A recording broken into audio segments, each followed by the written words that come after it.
Hello and welcome to another edition of the BNB Show. My name is Brandon Kane, and this guy here to my left, that's Seahawks Brendan Nelson in the house, making his return here on Thursday. Brendan, good to have you back in tow. How are things going? Uh, Pretty good, man. Pretty good. I don't think you could ask for too much better than what we are getting right now from this team, man. They're doing things that very few Seahawks teams in franchise history have done. It's been quite a wonderful situation to watch, hasn't it? And it's a little bit of a almost like a dreamlike scenario as you kind of go through this a bit. Obviously, if you had like one loss or something, that'd be the only way this could be better. But you have a team that seemingly is getting more improved as the year goes along. That the health has maintained and held. That you can feel the young players rising and developing within this. It's really one where you just go. There's so many good signs and arrows that are pointing up on this team on top of the fact that it's just the bottom line record, because you could be at 9-3 and you barely eked a bunch of these wins out. You got kind of lucky, ball bounced in a couple of games, but in these games it's been you're getting up and you're putting teams away and you're thoroughly saying on the day, we are better than you, and there is no doubt. Yeah, I tend to agree with that. Like we're beating these teams down. These are not close games. Like recent memory, 2019, that was a team that I think was 9-3 at one point. Maybe they were even 10-2, but it didn't feel like this team at all. This feels completely different.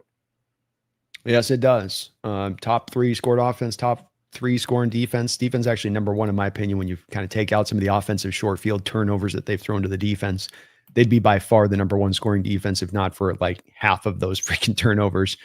But we had another game like that this last week against the Minnesota Vikings, one that we anticipated last week was going to be the case with Max Brosmer going in there. It turns out the Viking fans were wrong. He is not the new iteration of Tom Brady. Shocker, Brendan. Mm-hmm. But we did take care of business as we've taken care of business throughout the course of this year. We got up on top of this team. It wasn't a 35-point spot in the first half like we've seen at times, but from my standpoint, there is going to be a lot to unpack on this particular last game, because it was what it was. What we thought going in. We leaned on them. We did what we were supposed to do. Defense is amazing, as they've been, and it kind of fit the form, didn't it? Yeah, I would say so. And I think people, especially in a game like this, need to be mindful of context. When this team went up 13-0 at halftime or 16-0 on the first drive of the third quarter, the game was effectively over and everybody knew it. And that's going to affect the way in which the rest of the game is managed. And I think you saw that. I know that, I don't know about you, but I know that on my side, Seahawks fans are starting to get a little bit antsy about this offense a little bit. And they're looking at games like this and going, what happened to the offense? I think it's important to keep in mind here that context kind of dictated the way that game flowed. And the situation we were in, where, first of all, Brian Flores was kind of in his bag again. That was some really cool stuff that he was whipping out there. But when we went up 13-0, 16-0, I think there was an understanding that the only way we could lose that game is if we give it away. Like, that's literally the only thing that can happen. So therefore, everything that happened in that second half was all about, let's not give the game away. Because this isn't college football. We don't need style points. We just need to win. So something to keep in mind. I saw it the same way, and I'm not worried about the offense. I think it was what they did. The Rams did this to us a couple weeks ago when Sam was in the midst of throwing 4 interceptions, where they realized in that second half we don't have to do as much, just play it clean and hold on the ball and don't turn it over. And they were proven right on that in the way that this did play out. There is a part of this that's going to push forward to this next week in this Atlanta game when we do the preview on this one. I was a little bit thrown off offensively from one perspective on this, Brendan, specifically. And it's not that you didn't find success later on. They made adjustments as the game went on. I didn't understand why they felt like they weren't as prepared and ready to deal with Flores' blitz, that they didn't have really a plan in place. And that was this was an oddity Kubiak game plan game for me. Like the Niner game, like the Ram game. This was one starting out where I went, I'm not sure what you thought they were going to do here, because you seem to be caught completely off guard. Yeah, I thought that too. I think that you saw in that second half, they kind of went to that quick game a little bit. There was more of a concerted effort. We had the short screen passes to AJ Barner, but it did kind of occur to me, like, where was that in the first half? How was that not the plan going into the game? I understand that maybe you're looking at some of those first half plays and you're thinking, okay, the running game got us into some third and long situations, and kind of put the team in uncomfortable spots, but like the strip sack, that was on first down. So I was a little bit confused by that as well. It seemed like there was kind of a formula to be able to beat the Vikings pretty easily. Just kind of go the same kind of thing we're talking about with the Rams in a completely different context, ironically enough, because the Rams and Vikings, I think, played very differently in those two games. But I did wonder where the short game was. I wonder if maybe there's a little bit of growing pains in watching this offense adjust from what they were earlier in the season to what they're going to be going into the playoffs. But I do think you're right. That is a little bit confusing. I'm not really worried about it yet, but that is definitely something that can be a problem down the line. Yeah, bear with me one sec. Okay, no problem. But yeah, that's I've heard some people suggest that maybe Kubiak is kind of getting fancy play syndrome because he's trying to get one of these head coaching jobs next offseason. That's what some people have been saying. Maybe that's true. Maybe he wants to be the OC that goes into this offseason and is able to say, hey, I'm the offensive coordinator that got JSN the all-time receiving record. I'm the OC that had the offense that led the league in scoring. So he's kind of losing track, but I don't know if that's what it is or not. It's hard to know about this stuff sometimes. Yeah, it'd be hard for me to quite get there with so many of the games that he's embraced running the ball more than he's passed the ball, and played it very conservative. If he was kind of operating from that mentality, I think that he just sometimes gets a little bit into the overthink it phase of things, and maybe tries to anticipate something that's outside the box rather than just staying in the box of what you should be anticipating. And hopefully this week he corrects this a little bit, because you're going to get the same from the Atlanta Falcons in a major way. And so you can't operate like they're not going to do the same stuff and have some of this built-in functionality in what you're doing and what you did in the second half. And the good news to me, Brendan, was that he did find some answers in that second half. To your point, the adjustments, getting the throws out into the flat, having a little bit more of just getting the ball out of his hands, anticipating a little bit better of that blitz. Would like to see them do more of that this week when we get to Atlanta and not get as caught off guard. When it came to the defense in this game, anything else you can say from a superlative standpoint about this defense and how great they are and how well they've played? I mean, just another, maybe the best performance of the year, of a performance of absolutely stunning performances. But it seemed like, to a man, to my eyes, you could laud everybody. Has been much of the case defensively throughout this year. It's not just the stars holding the line or some guy dominating like Jadeveon Clowney did a couple years ago in the Niners, where it's one guy kind of like, oh my God, he just like picked the team up on his back. Seems like the collective to me. Does it feel like that the same way for you with this defense? You're muted. Starting off early today, I guess. But yeah, I think that's very much the case. And I think that it's kind of illustrated by the Pro Bowl voting came out, and I know it's the Pro Bowl. I know the Pro Bowl doesn't really matter that much. I know that it's kind of just a popularity contest now. But for maybe the best defense in football, there isn't a lot of representation at the top of that. Like, I think Byron Murphy is like top 3 for defensive tackles, and that's it. And I first of all, I mean, I think that the voting is getting it wrong here. I think like they didn't even have Ernest Jones as a top 10 linebacker, which is clearly not the case. But it also does kind of represent that this is more of a team effort than it is any one player. Like, we don't have that one superstar edge that is giving you 15 plus sacks. We don't have that one cornerback that is giving you 8 or 10 interceptions or anything like that. It is a pretty clean team effort right now. There's nobody getting significant snaps that you feel like is a big weak link, I think. Maybe there's a little bit of that on the defensive line, but when we get Jaron Reed back in, maybe this week, you're basically going to be in as good a spot as you could possibly imagine being, and Julian Love as well. I guess I should throw him in there too. So yeah, it is the whole unit. And I just hope that when this season is over, Seahawks fans realize that this defense is comparable with the LOB defenses in terms of their ability. I hope that we just recognize what we're watching here, because I've said it before, it's hard to recognize how great things are in the moment. It's hard to recognize how special something is in the moment, but I hope this is an instance where we as Seahawks fans can recognize that we're watching something really, really unique and really, really awesome there.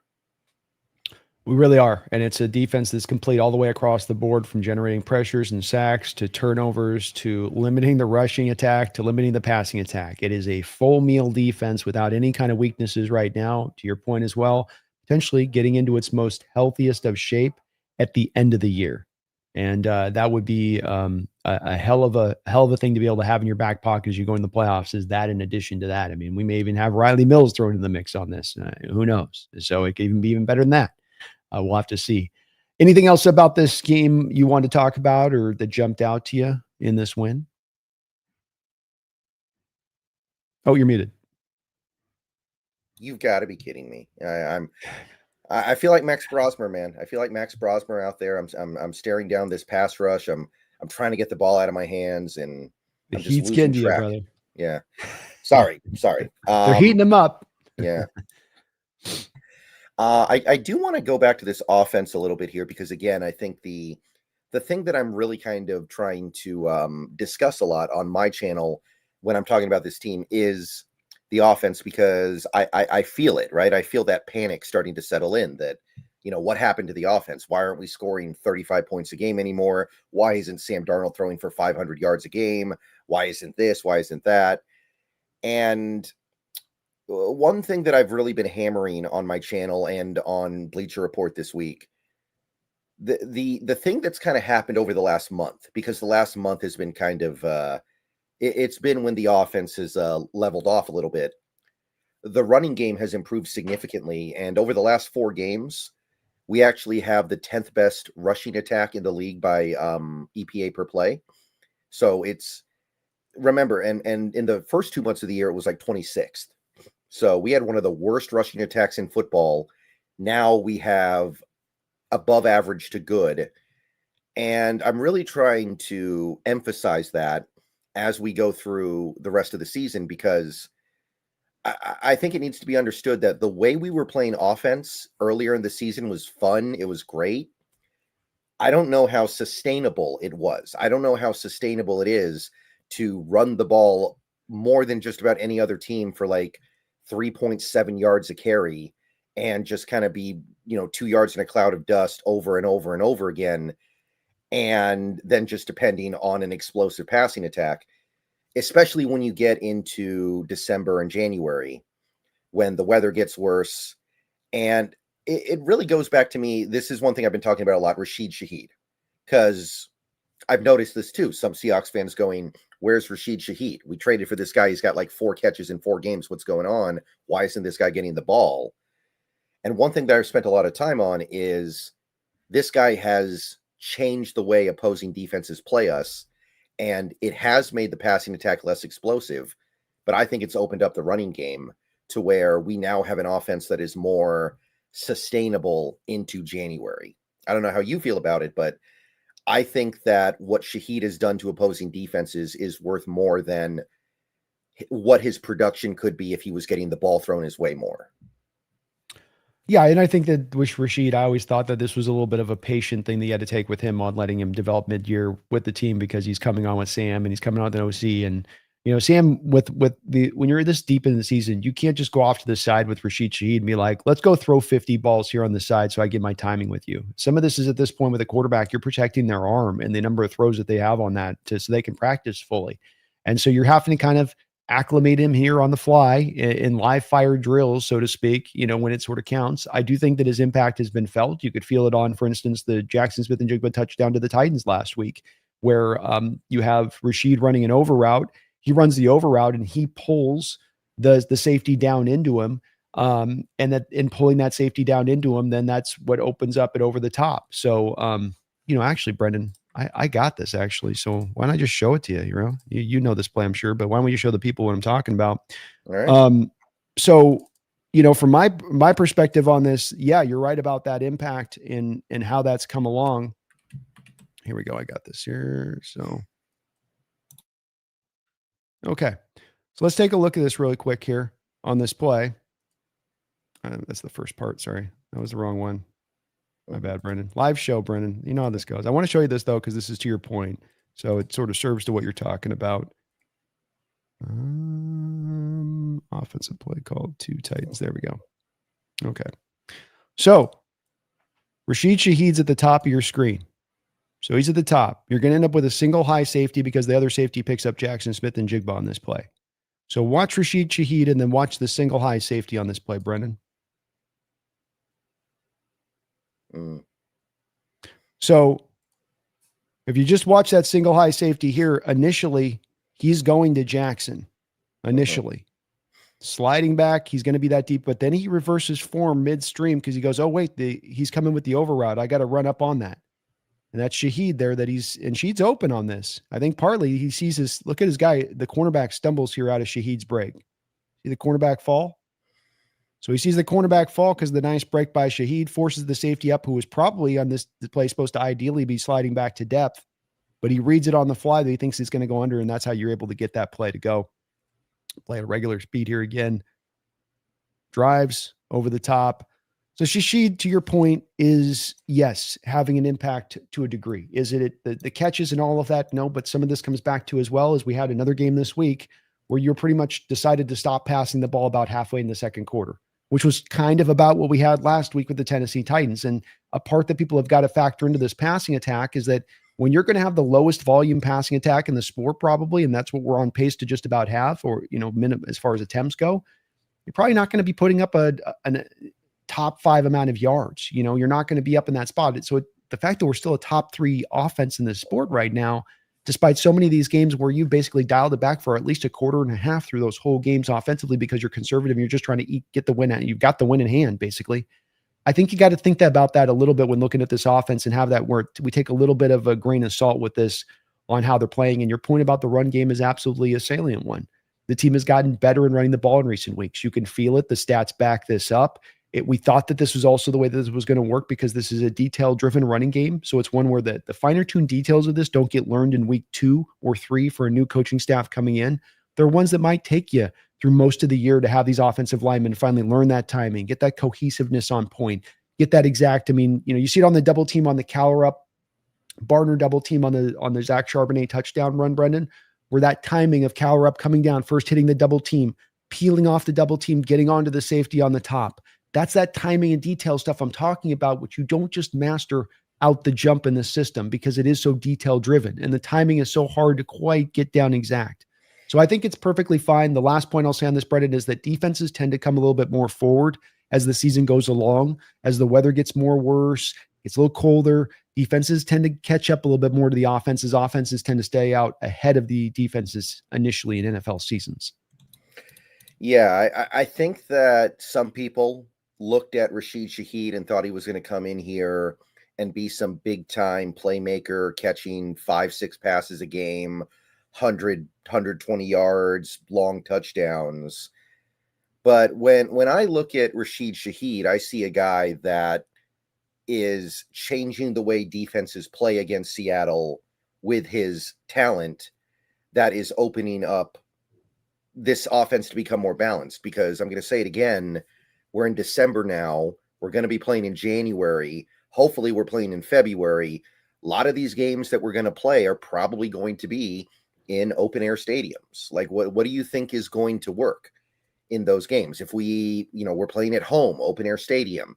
If we had to go to, I don't think this will happen, but if we go to San Francisco, well, we know we're going to go to San Francisco at least once. That's a open stadium. That's a game subject to bad weather. I think we go to Carolina later this year. I believe they have an open air stadium as well. If we go on the road to Green Bay, that's maybe the purest example. If we go on the road to Chicago, like what do you think is going to work better? Yeah, Philly. There's another good one.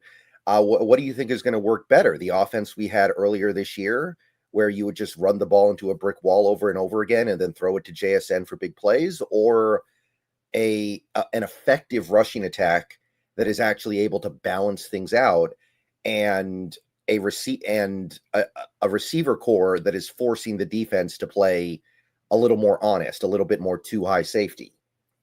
Yeah, I agree. I think it's going to draw a lot of that. I think Shaheed's impact is that way, especially as you try to roll the double team to JSN's side. Do you want to then single up a Shaheed 1-on-1 on the outside if you're trying that single high safety look with the stack boxes we faced a heavy amount of this year? Or is that going to force those teams in the cover 2 shell, partly because they're going to run cover 2 pure post snap and allowing for those doubles to be slid to both of JSN and a Shaheed at the same time. And I think that's a little bit of what you're going to get. And hopefully you end up putting defenses in a box where you can run the ball so effectively that, hey, they go light boxes, we can run on them. They go heavy boxes, now we can drill them over the top in the passing game, and it can be just that bloody simple. Right. Like one other thing to keep in mind here, the Vikings are very unique. They send the house, but they're pretty good at sending the house and staying in too high at the same time. Most other defenses, like I think the one we're playing this week is a little bit more typical, where they're willing to send the house. Atlanta loves to blitz. I think they're second in blitz rate or something like that. They are. But yes. Yeah. But they're a little bit more traditional in that they will go single high in order to accommodate that. Yeah, and I'd say traditional too, and the less of the intricacies of Flores' blitzing scheme, to your point of that as well, of where he does a lot of stuff to the back end that's so very creative, while still being able to get away with blitzing to the front end. And he does that uniquely. It's why he's such a good coordinator. You can't just look at the film this week if you're Atlanta and be like, we're going to do exactly that, because to your point, you're not exactly built to do that. And the NFL doesn't work that way, where you can be just like, oh, they did all this stuff, so we're going to rejigger through our defense to get all the stuff to do what they do and how their details are set up. It won't work that way. Still got to deal with the blitz. Still going to be tough to handle, and we got to get some better answers in there, but it won't be the same kind of style. Like I don't think a team like the Rams could ever become blitz heavy, because they're just not built for that. They're a team that they do stunts, they do twists, but they don't want to send 6-7 guys on a play. No, they're built for the front four. They're built to send the 5 and occasionally catch you off guard when they can send the blitz. But that's then hopefully catching you anticipating a front four. That's how they want to roll. Light boxes and that type of stuff too. Right. I like it. And that's really all I wanted to talk about. I think that's the main thing that I've been hammering the last few days, because I sense the panic creeping in about the offense. Yeah. And I can get where people are coming, being a little wanting a little bit more, but again, can't lose perspective on this, Brendan. When we look at the bottom line of this, you've got a top 5 offense, you have a top 5 defense, you have maybe the best special teams unit in the NFL. That is a team that can have a pathway to going and winning a Super Bowl championship. We can get caught in the details, we can get caught up in the details, but that bottom line is one that's performed very well in NFL history when those type of teams get into the playoffs. So I think we're going to be okay. We got some tests coming up. We're going to learn where we stand here after this week, of course. But we're going to get some tests here coming down the line, soon enough, Brendan, to, kind of figure out what's what and, who's who. Ski Nation, thank you for becoming a member over on my side of it. Appreciate you. I know you've done that before. Welcome back aboard to the Hawks Nest. We'll be getting a member-only show off tonight as well. So keep an eye on your community post if you are a member. We'll be doing the Thursday night football tonight. Thank you, Ski, for that. Seth K. Aloha, thank you for the $2 donation. He says 6 different defenders with over 30 pressures. It's a hell of a defensive line they put together. I know Brock was talking about this being better than the defensive line of the Super Bowl Legion of Boom era. Do you go that far with it, Brendan? I think it is. I think it is. The strength of that defense was not so much the defensive line. I mean, remember, think about the interior on that team. You had Brandon Mebane. You had, I think Red Bryant was still on that team, but he kind of played big end more than he did on the interior. Early down. Yeah, he's an early down edge. And you had Clinton McDonald. Those guys did their job, but they're not in the same stratosphere as a guy like Big Cat and Murphy. I think that you could put both of those guys on the All-Pro team this year, and I'd be like, yeah, that's probably about right. So I'm all for that. And as good as Averill and Bennett were, they were not the premier pass rushers of that era or anything. So, yeah, I'd probably rather have Averill and Bennett than Nwosu and Lawrence, but not by that much. Not really. Yeah, it's close. And the cool part, Seth Clay Aloha, with this 30 pressures thing is so much of what you do in getting your pressures here is based on some guys doing hard hat work and doing dirty work on plays, be it I'll be the front man on the loop and I'm going to try to take up the 2 blockers so Leonard Williams can wipe around me, or I'm going to run up inside here off the hard edge and just obliterate the offensive line so this guy can come around this other side on the blitz. That's a part of this too that's so cool, because Seth, this isn't just guys getting the pressures of them lining up like the Legion of Boom era was, where you go, here's your front 4, get after it, go generate the pressures. These guys are generating the pressures by how you're manufacturing that pass rush and by how you're having guys at times who are going to have to do kind of that dirty work of, look, I don't have a chance to really make the sack on this play.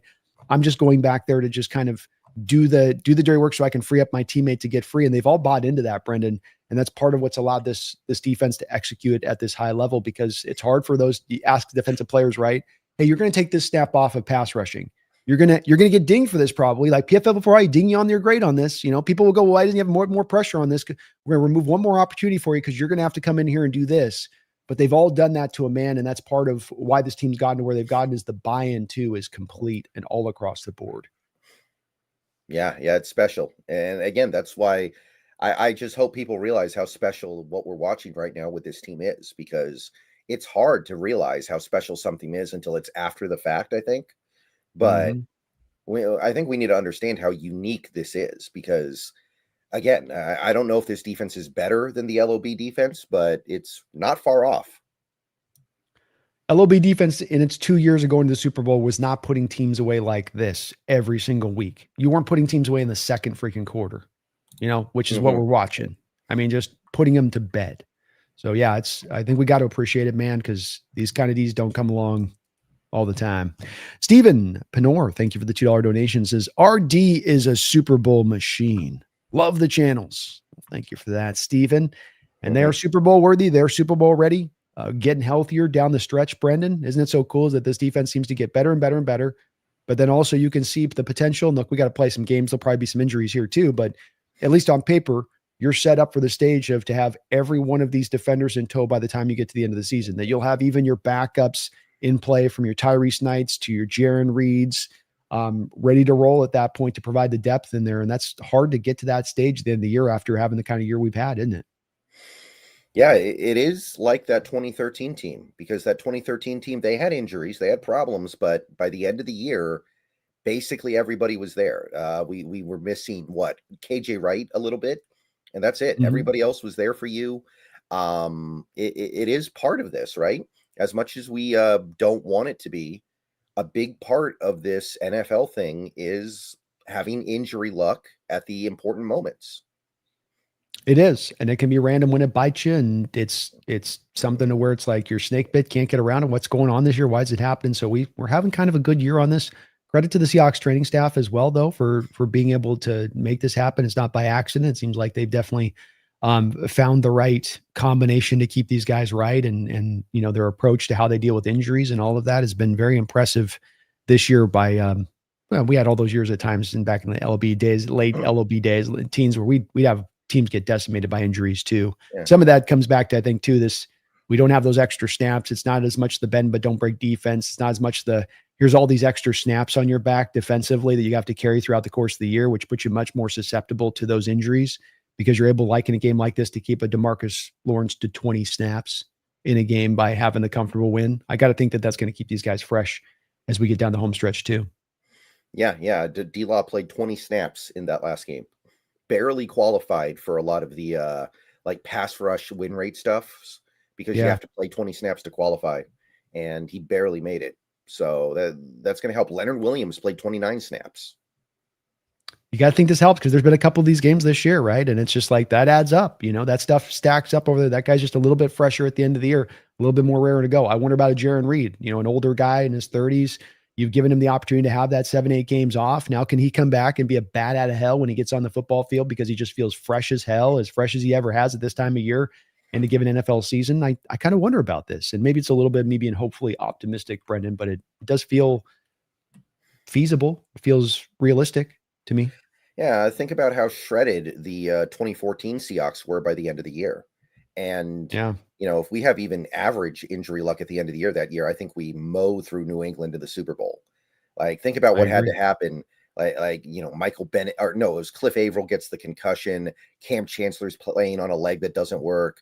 What was it? I think Brandon Browner was out in that last game, which is why Thorold Simon had to play.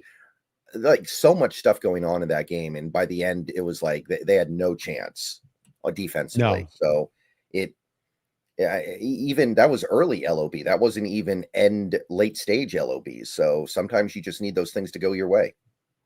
We do. And to your point, Denver didn't have a work in their favorite grade when we played them the prior year. No Von Miller, no Derek Wolfe, no franchise left tackle Ryan Clady over there on the other side to protect Peyton Manning. So it's one where it can swing both ways on that. You just want to be on the right end, and it's random, and it's a little bit of the luck factor, and it's working well in our favor so far.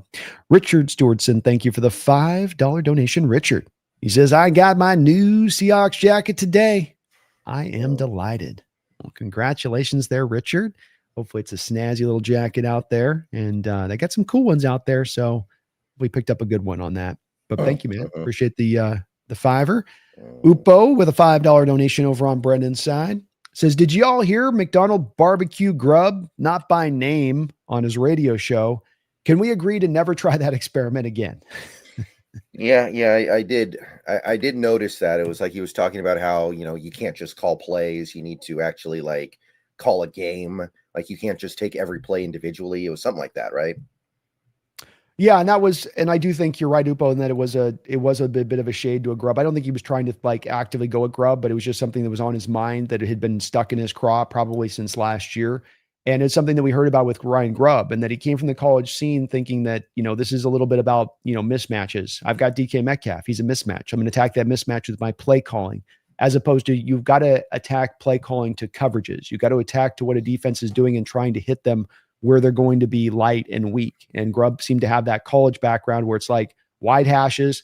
I can draw everybody over onto this hash and then stick one guy like a Roma Dunze over on the far hash, and I can isolate him one-on-one, and I can just have hhim go beat his guy and have Penix kind of throw the ball up for him. That's not going to work in the NFL. And you got to be a little bit more intricate in your process, as McDonald talked about. And yes, I don't think we're ever going to try that. I think that as well, Upo, you're not going to see a lot of teams willing to try that, partly because of this Grub failure. I think we already saw prior that there had never been an OC come from the college game to the pros. I don't know if you're going to see that ever again, point blank period, when the one time it was tried, it was a complete and utter failure. Yeah, and you've got what happened with Chip Kelly this year now, right? And that was a guy who actually had NFL Great example, experience, right? And we don't yet have all the details. We only have what's come out since the firing. I'm sure there's going to be more in the offseason, but that sounds like it was even a bigger disaster than Grubb. That sounds like that was even more of a train wreck. Yeah. I don't know how something like that is even possible to happen in the modern NFL. I don't know how you have a guy calling plays that literally don't exist in the playbook, and there's this giant divide between the OC and everybody else. So it is going to be interesting to see what kind of where these teams go when they're trying to find play callers now, because it feels like there's a little bit of a market deficiency there right now, where I don't know who the hot OCs are. I know who the bad OCs are, but I don't know who the hot OCs are that everybody wants. Kubiak's probably near the top of the list, but a lot of people say his personality is never going to make it work as a head coach in the NFL. So even that, I don't know, but it's going to be interesting. There was a point in time there where it looked like the spread offense was the future, but it clearly is not. Yeah, it seems like it's reversed course on this, and that we're going part of this side in the cover two shell, and where the NFL is going offensively wise, and what it's forcing then defenses to probably have to do, and then forcing offenses by what defenses are doing to what they need from the quarterback position, which is more of a guy that can do a myriad of things, not just line up and shotgun and throw pop passes all day. And that's going to go away a little bit. Maybe it comes back in another 7 or 8 years, Brendan, with the cylindrical cycle of the nature of this sport. But right now, that's not where it is at. And so you're right. There's just not a lot of good guys out there. I don't know. I mean, I think that the Kubiak personality thing is something that will wade a little bit into this. But I mean, like, how much of a personality does Kyle Shanahan have? Yeah, he's not a dynamic. It's overstated. I think it's overstated. Yeah. It is a part of the puzzle, but there's not a lot of grade A candidates out there. Absent, we're seeing guys get cut away that are head coaches that suddenly people like Tomlin, LaFleur, that happens. Maybe that could change the game here. But if those guys, maintain at their spot, and there's not a lot of guys that are cut that are, grade A names, Kubiak's going to rise up on that list. I mean, this guy now back-to-back season has gone to 2 different programs, Brendan, and taken 2 bad offenses and made them good. And last year, the Saints, it wasn't made good merely just because of the injury situation, which he had nothing to do with. So yeah. I think the NFL doesn't tend to be slow on this stuff. They tend to be more faster on the finding the young signal callers that are up and comers that they like. I think that there's a real chance here with Kubiak that he's gonna be plucked up this offseason. Yeah, and if Tomlin or LaFleur becomes available, that means there's going to be an additional head coaching slot open, because they would have to get fired. Mm-hmm. So That's it's the not like that's making anything better. It's not making anything better. And I think LaFleur maybe is doing enough now to where he might be able to hold on to his job, but he's out of contract after this year with the Packers. He doesn't have another year on his deal. And with Tomlin, you have to feel like that's trending in that direction. Gannon probably is going to be let go. We've already got the Giants job open. We've already got the Tennessee Titans job open. The Atlanta Falcons, I was doing a behind enemy line session talking to them, and they're kind of putting the blame here on Raheem this year. So, and that coaching staff. And so, I mean, you tell me Kubiak going to Michael Penix that wouldn't be a draw for him to go to Atlanta, back down to the South, have a Michael Penix with a, good talent on that team. I mean, that'd be probably a pull. So there's going to be some jobs here available is kind of my point. And the more jobs available to your point, the more of the likelihood and the chances are he's going to get plucked up. Yeah, you could see like every head coaching job in the AFC North come available this offseason, except for whoever wins the division. Like I think there's going to be one team that gets to like 8 wins, wins the division, and their guy gets to survive for one more year. But everybody else, man, I don't know. Like, I love Stefanski, but I think his time might be up. Yeah, it might. I do think he'd be one of those guys that would be plucked up. And boy, that Mhm. seems like he's just been given a crap sandwich to just one after another every year, right, Brendan? Like if he just gets the first one down from the prior year and he's like, oh, and then they hand him another one that's a double decker. And they're like, here you go. Now this one for 25. Deshaun Watson's contract. Oh, Shedeur Sanders. Oh, Dylan Gabriel. Oh. It's one bite after another for that guy. You feel bad, but you are right. It very well could be that we see that just about every team out there. I think Steichen's done enough to keep his job. He's not, Yeah, Steichen's good, but I think Carroll's gone. I do think that they'll actually move on from there. And like you said, Gannon, and then you've got who else is there? Yeah, the Giants job's already open. That's probably about it, but that's a lot. It's a lot. And there's not a lot of grade A candidates sitting out there that are ready to just be, hey, come grab me. Hey, I'm great. Does anybody feel excited about grabbing Mike McCarthy at this point? I think Tennessee would be. I think Tennessee, that should be like their priority. Like, we'll pay Mike McCarthy whatever he wants. I need stability. Give me Mike McCarthy. But for these other teams, yeah, I understand why that's not super appealing. But I think McCarthy's going to get a job because somebody's going to value that stability. I can see it. And he's one of the only candidates out there that does have a little bit of that. The history of being in a few spots and having some success. So it's possible. There aren't a lot of those guys out there. And I think you're going to see a lot more of the coordinators being grabbed because of it. By the way, what if Andy Reid retires? He teases it every offseason. It's true. That's very true. Buffalo. I think that if Buffalo goes one and done or doesn't make the playoffs, they're going to be needing a new head coach. They're getting close to as well. Well, to your point on that, they're right. Their fan base is getting very annoyed with McDermott, defensive-minded coaches whose defenses aren't playing particularly well. You don't last too long, Brendan, when you got a grade A quarterback playing as good as anybody in the sport, and you're a defensive-minded head coach, and your defense is sucking wind year after year. That's not a good look for you. Mm-hmm. Yeah, and I mean, that's almost 10 spots we came up with that could open up. And I mean, look, McCarthy's going to take one of them. Maybe Buffalo just picks up Daboll because he was their OC previously, I guess. But a lot of those spots, they're going to be digging. They're going to be digging. It's a lot of digging, man. I mean, Mike McDaniel, we got Miami's thing too with Mike McDaniel. I mean, and it kind of feels like to me, Brendan, if you get to 8 or 9, I mean, kind of feels like he's gone if it gets to that spot. That's just too many teams. And there's not enough, back to your point, there's not enough grade A offensive coordinators to facilitate that many openings. It just becomes a little bit of like a musical chairs game, and we got more chairs than we got participants moving around the chairs walking, Yeah. By the way, what if Tampa Bay falls apart and misses the playoffs here? I mean, maybe. I think they'd get the injury front because they lost they lost a lineman for the year. Evans has been out for the year. Godwin's not been his normal self. Defensively, you've had Elijah Cansey out for most of the year. I think he's going to get a bit of the benefit of the doubt with that team, and especially without Baker still playing well. I don't think they're going to want to upset the apple cart on that one. You're probably right, but he is the defensive coach, right? And they're probably looking at it like, man, I wish we had promoted Canales instead. If they could have that one back.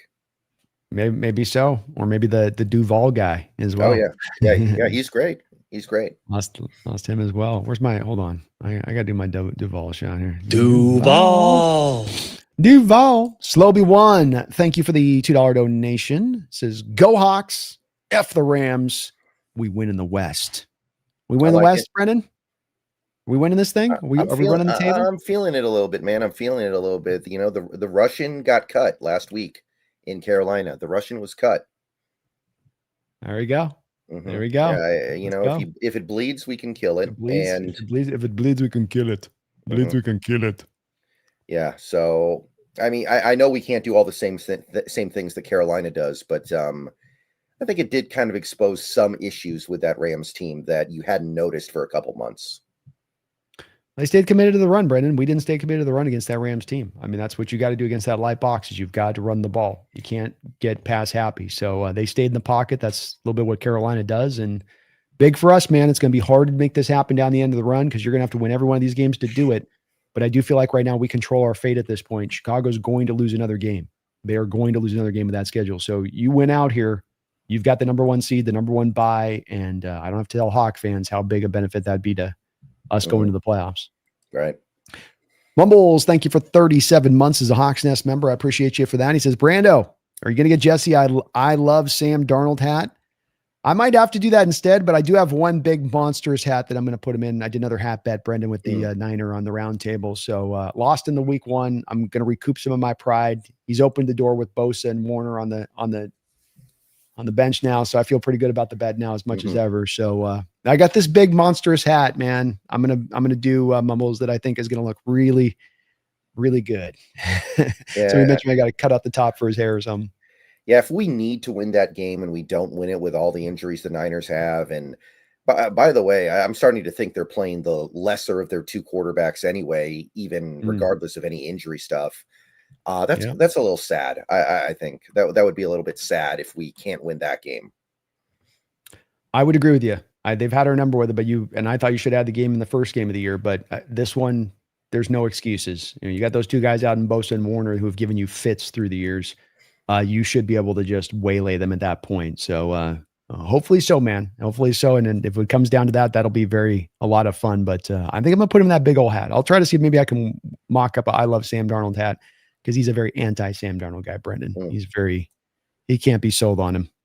Darren Toy, thank you for the $2 donation. Darren says, "Go Hawks" from San Fran Fire Station 9. Well, thank you for that, Darren. Hope you're having a good one out there and staying safe out there in the fire station. No horrible fires out there. San Francisco's had a famous one, that famous San Francisco fire.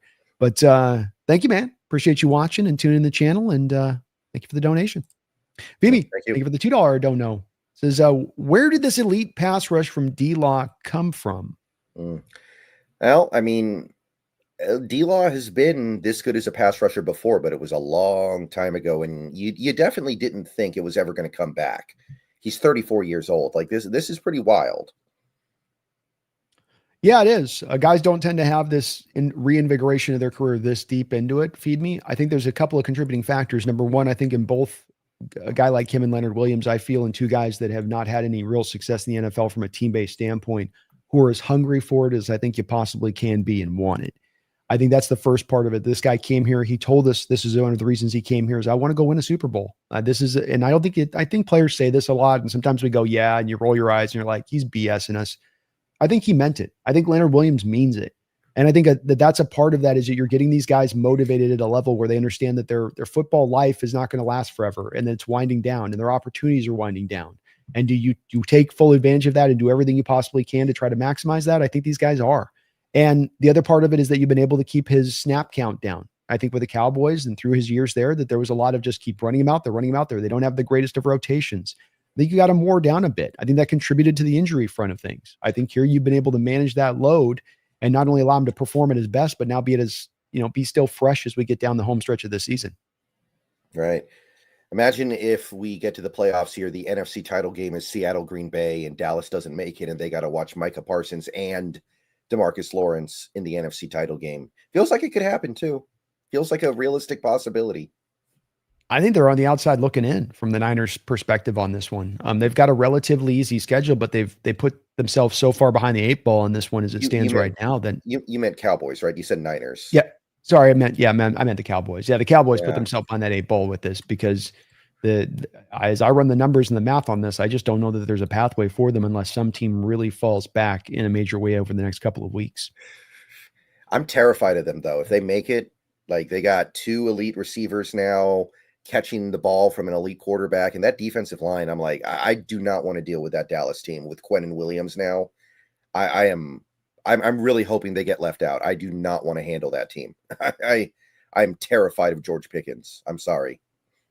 Now they're coming along and they're good. So it's definitely a scary team that's on the rise here. We'll see if they can sneak their way on in. But I just think you're going to end up with one team that we got 2 teams in our division that are going to go. How many wild card teams are there? 3? Yeah, there are 3 wild cards. We're going to have Rams, Niners, Seahawks. So only 1 wild card left, and it's probably going to be Green Bay. You're right. It's an uphill battle, but let Detroit get in there. Like I think that Detroit. I know. I don't want Green Bay in there either, man. I don't want Green Bay, like Detroit all day, especially no Frank Ragnow now with him not coming back. Yeah, like no Kirby Joseph, he's out, right? No Sam Laporta. I think that team's getting destroyed if they make the playoffs somehow. I think they're just toast. I think that way about them and the Niners. And the Niners make the playoffs, they're going to have the same thing where they face reality real quick at that point if they get their way in. So I'd love to see both those 2 teams get in, and Green Bay, and they win that division. You got to go in Lambeau. We've done that in the past in the playoffs. That sucks. I don't want to do that again. No. Thank you. Let's play Detroit round 1, and I think we're winning like 40-7 or something. Yeah, I would agree with you there. I think we take it to them with where that team is at. It's not as strong as they've been in recent years at all. Yeah. Richard Stewartson, thank you for the $10 super sticker. Appreciate you for that, Richard. The double donation today, man. Thank you so much. Very, very, very kind of you. And, thank you, Richard. Appreciate you. Feed Me, thank you for another $2 donation. Packers defensive coordinator was the Boston C head coach, and he's doing fine. Hold on, let me see. Packers DC is, who is it here? Jeff Hafley. Okay, I've heard that name a lot recently. Yeah, he was the head coach at Boston College, so it's Boston College. That's what Boston C is, I guess. Oh, okay. Okay, I mean, okay, but I think defense is a little different. Like, you have this spread offense stuff that's a fad in college that doesn't work in the NFL. You don't really have like a spread defense in college that doesn't work in the NFL, do you? Like, you got wide 9 works in the NFL, more or less. Yeah, I think Brendan's kind of on the point with this one, Feed Me, in that the defenses college to foot NFL are very similar. There's not the wide difference versus there being the very wide difference in the college offenses versus the pro style offenses. So it mainly what I was referencing on that, Feed Me, would be it was exactly what I was referencing was offensive coordinators specifically coming up from the college scheme, because the game changes so much to the pro level from the college level. But like Brendan just said, it's you run a 3-4 in college, you run a 3-4 in the pros. You run a nickel with the weird nickel we see now with the wide 9 and the 4-3 interior defensive tackles and how they play it. You're seeing that in college as well. So it's all like for like a little bit there, and easier probably to make that transition. PGZ, thank you for the $5 donation. PGZ says, afternoon, fellas. Doug Baldwin came into my bank today and denied me an autograph. Laughing out loud. I still love him. Go Hawks. Yeah. Oh, come on, Doug. Come on, Doug. That's cold-blooded, man. You got to give him just an autograph? No. Does kind of fit to Angry Doug, though, I guess. Yeah, sometimes you meet your favorite athlete or whatever in real life, and the experience is exactly what you expect it would be. And sometimes that experience isn't the greatest thing, but it ends up being kind of exactly what you had in your mind. Like there was a story a couple months ago about I think it was a Trailblazers fan who ran into Rasheed Wallace in public, and he went up to Rasheed Wallace and was like, I'm a big fan. And Rasheed was like, get the hell out of here. And basically just shoved him away. And he was like, that was exactly what I thought was going to happen. It was great. He basically just told him, get the F out of here, and smacked him to the side. I mean, I get it on that too. I do think athletes need to understand that this is a bit of the process you sign up to, that this is going to happen. And rather than like, like, come on, like just be cool. And it takes 2 seconds. And I know it's a pain in the butt, but this is kind of what comes with comes with the territory a little bit too, I would think. So I don't know. It's kind of weird there. Quinn will get it done. Thank you for the $5 donation, Quinn. Which candidates for head coach this year are definitively above Kubiak for other teams? Definitively? I don't know that there isn't, like, what if Steve Sarkisian wants to be an NFL head coach? Maybe him. That's it. That's all I can think of. Yeah, I mean, but is he definitively above Kubiak? I don't know that he is. It's a guy with 1 year of OC experience with the Falcons, and it sucked. He was exactly the thing we're talking about with these college coordinators. That was the problem there. Yeah, we know Dan Lanning's not going. We know that the Indiana Kurt Signetti is not coming.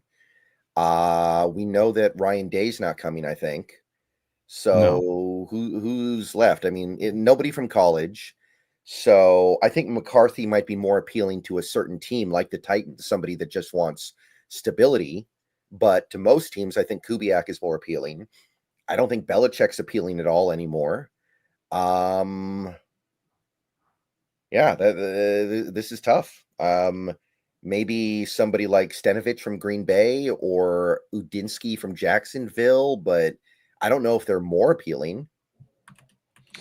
Yeah, I don't think there's one that the word definitive is the important one in your question there, Quinn. And I don't think that there is a definitive OC out there or outside of a McCarthy, a guy that's going to be looked at that you could say definitively is above Kubiak. I think you'd have guys that you could make as strong an argument for Kubiak, a Joe Brady type, let's say with the Buffalo Bills, but nobody that you could say outright supersedes him from a resume standpoint. And part of this goes back to Brendan's original point on this being that we're just at an age right now where there's not as many of those bright, shiny candidates out there on the offensive side of the ball that are proliferated throughout the sport waiting to be given a job. Felt like it was maybe a little bit that way 4 or 5 years ago, but it has cooled down. And maybe some of the guys like a Mike Kafka that you thought were going to be the risers and getting really hot have kind of settled down and closed off. The Minnesota Viking, I think you mentioned him, the hot trot kid that everybody was like, this guy's on a fast path to getting a head coaching job.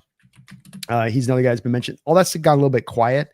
So he's got as good a name out there as anybody, Quinn. I think as the only other guys you'd say would supersede it would be the retreads. So is it a Tomlin? Is it a LaFleur that's let go on the open market? Is it a Dable that's out there? Do those guys be looked at? And hard to say on that with how the NFL views those guys. And I think LaFleur gets another job. I'm not sure on Tomlin. Hard to say on that one because hasn't had a playoff win since 2017. I mean, it might be just where they're like long time without any success. I actually don't think Tomlin gets fired. I actually don't. I think it's on the table, but if I had to guess, I'd say he stays. I think Pittsburgh is just in that place where they're like, he has a lifetime contract. We don't care. Deal with it. We love him. We don't care. I really do. That's the vibe I've always gotten. Well, in my lifetime, and they are a team that's run from an ownership standpoint pretty much the same way for decade on decade. My lifetime, I've seen 3 head coaches in Pittsburgh. So to your point, they're not one that tends to move fast or quickly off guys. They're going to wait a little bit. They certainly did with Chuck Noll a little bit at the end of his run there. But yeah, I think certainly he's going to have a good shot as anybody as Kubiak. Slowby one asked with a $2 donation, wait, Todd Monken doesn't exist now? Well, I would just offer that Ravens offense is performing at as worst a rate as we've seen from them in the time that Todd Monken's been there. So yeah, I mean, if you're talking about Monken, you're kind of taking his Georgia stuff and you're saying like, okay, this is what we're basing it off of, I think, because what happened in Baltimore, I mean, it's been good, but there have also been times where it's not been good. I don't know how excited I am about that. I think that I don't know if it's better than Kubiak. Yeah, I don't know either. And that's where we come back to that definitive thing, Slowby one on, is it definitive? No. And again, as a guy gets longer in there, I mean, we had this happen with Slowick with Houston, right? Where Slowick in 1 year is looked at as the next head coaching guy. And then the year after that, he's fired. And that your stock can go up, but as an OC, it doesn't just keep going up. That there are times where you can hit a pothole in the road, and now you're suddenly starting to dip down reputationally wise a little bit. So not that Todd isn't potentially still a good coordinator, but I don't know if his work this year is going to derive a lot of people calling him to be looking for him to be getting the head coaching job. Yeah. I could be talked into Saleh being a better candidate. I'm with that. That's a great poll. Saleh would be one of the definitive ones, Quinn. Back to Quinn's question on that. That's a great poll, Brendan. Yeah, like I think that first of all, Saleh should easily win Assistant Coach of the Year. They've been doing that award for a few years now. I think Ben Johnson won it last year. Saleh should be running away with that. I think that's a no-brainer. Yes, 100%. Jesse Minter, I guess, is another one. I don't think he's better than Kubiak, but he's probably about as good. Maybe a guy that'll get a little bit of show out there with this defense, especially in vogue. Yeah, and Shula in LA, I think is probably pretty appealing as well, but I don't think he's better either. I think he's about as good. Yeah, certainly guys will be looked at. That's for sure on that. But I think Saleh definitely gets a job this offseason with the job he's done. Like it's been so impressive. Roy Froelich asks with a $5 donation on your side. Thank you for that, Roy. What positions are strong in the upcoming draft? I like receiver and I like corner, but the thing is, those positions are almost always strong in every draft because so many teams are running the spread and so many defenses have to learn how to combat it if they want to be good. So I feel like that's kind of like not really fair because I think that's always going to be the case almost. You're always going to have a really good receiver. You're always going to have really good corners. Other than that, I think running back is good. I don't know if I'd call it strong. And I wouldn't even call edge strong. I think edge is kind of average. So I don't really know other than that. Maybe inside linebacker because the two Ohio State guys are considered super blue chippers. You got Anthony Hill out of Texas as well. So I think you captured the three there appropriately. I think it's wide receiver. I think it's corner. And I think it's off ball inside linebacker, Roy, are the three that I have early on gravitated towards. Me and Brendan are still getting into our, we're just starting to dive into our draft coverage stuff. So, we've got quite a bit of work to do to kind of keep an eye on that to see where it all fully settles out. But the initial kind of peek in and taking a look at it, that's been my takeaway. And again, coming back to this too, Roy, this is a weak draft. I'm looking at some of these guys and the guys that are looked at as top guys, and it's going to be a weaker draft, not just as a narrative and how that's hitting out there, but in actuality. And so it's going to be hard to find kind of the same finds that we found in recent years here in some of these drafts, in my opinion. Yeah, there's a reason why we tried to give away all our draft picks for Max Crosby. I don't think it was just because of Crosby. It was because this draft is not really all that appealing. It isn't. It sucks to see. It'd be cool if it's always funner when it's a little bit stronger of a draft, but is what it is, so you're gonna have to navigate your way through that. From a Seahawks perspective, good news is that they might be looking at receiver and cornerback. So maybe the depth of this draft aligns to what they will need to target potentially. We shall see on that. Yeah, I think that, by the way, don't be shocked if we still end up giving up our first round pick in this draft for Max Crosby before the draft, because I think they're going to make a run. Yeah, I think Schneider does not value this draft, and I think that's he's kind of showing his hand there. And the thing that came out this year that I thought I had forgotten a little bit about a detail of him is that he is a guy that does pursue and pursue and pursue. So just because you say no to him on a guy, if he gets hot to try on a given guy, he'll stay on top of it and keep coming back to that general manager. So he was trying to trade for Marshawn Lynch multiple times over. He was trying to trade for Percy Harvin multiple times over before he actually got a trade made and materialized. And so with Max and getting it very close this offseason, I would estimate he comes back again this offseason, makes a heavy run at him once again. And at that point, I think Oakland will be, or Las Vegas will be a lot more open to making that move at that time. Yeah, I agree. Holy Stand Grenade, thank you for the $2 donation. Says, can we send Bradford to the moon, please? Boy, he's definitely getting banged around by the fan base quite a bit, isn't he, Brandon? Yeah, it's migrated to TikTok. How often do you see a low light reel for an offensive lineman? Usually, it's like a quarterback or a wide receiver or something. It's not a right guard. Like, this is getting kind of goofy. It is. And I think the thing somebody showed it cut up here on YouTube today that's, I think, shows kind of part of the thing with this is that though the low lights are there, there's also highlights and there's also stuff that he's doing good to the other side. I think that you just have such a variance between him and you want more of a middle of the road at times. And you're just not getting that from him from a fan perspective. But there's nothing we can really do about this right now. People keep getting caught up on Christian Haynes or Jalen Sundell. And I understand you're tired of watching this performance. You want to see improvement. This is why in the offseason, me and Brendan hammer the offensive line, because that is the time to fix it. Not when you're into week 12 or 13 of an NFL season and you didn't do enough in the offseason. And now you're trying to talk yourself into this guy and you're trying to talk yourself into that guy. So the team just has to deal with it this offseason in a major way to get this handled. But Bradford's not quite as bad, I think, as somewhat of the fan base has gotten to on the narrative on this one. Certainly the low lights are horrible, and he whiffs, and he has some bad plays that are as bad as you will see from the offensive line position. But he's got some good plays too. He's got some dominant reps in there as well that he mixes in throughout the course of the game. It's just going to be a bit of a buffet. You're going to get a little bit of everything. A little bit of everything from Bradford. Yeah, it's one of those things where Gray Zabel's making mistakes too, right? But his mistakes, they look kind of normal. They're like, oh, I barely even noticed that. I had to watch it on replay a couple times to even notice the mistake. But then you see Bradford and he's like jumping out of your TV screen, right? It's in your lap. And again, there are other players, even good players on this team, like Nick Eamon-Warry and Byron Murphy. I know they make mistakes too, but when they make their mistakes, they don't jump out of your TV screen and kick you in the face. They just make the mistake. Well, to your point, Brendan, on this, to your point on this Charbonnet run for a touchdown, this is a touchdown run. Watch Gray Zabel on this play. Okay, so he's losing the block, but this is to your point, and this is that Gray loses it with a little bit of initial win. Initially, I can get the hat on the hat, but I'll lose it. And that's a lot of what you get with Gray Zabel. This is why people lament with Gray on his scores. Why is his score so low?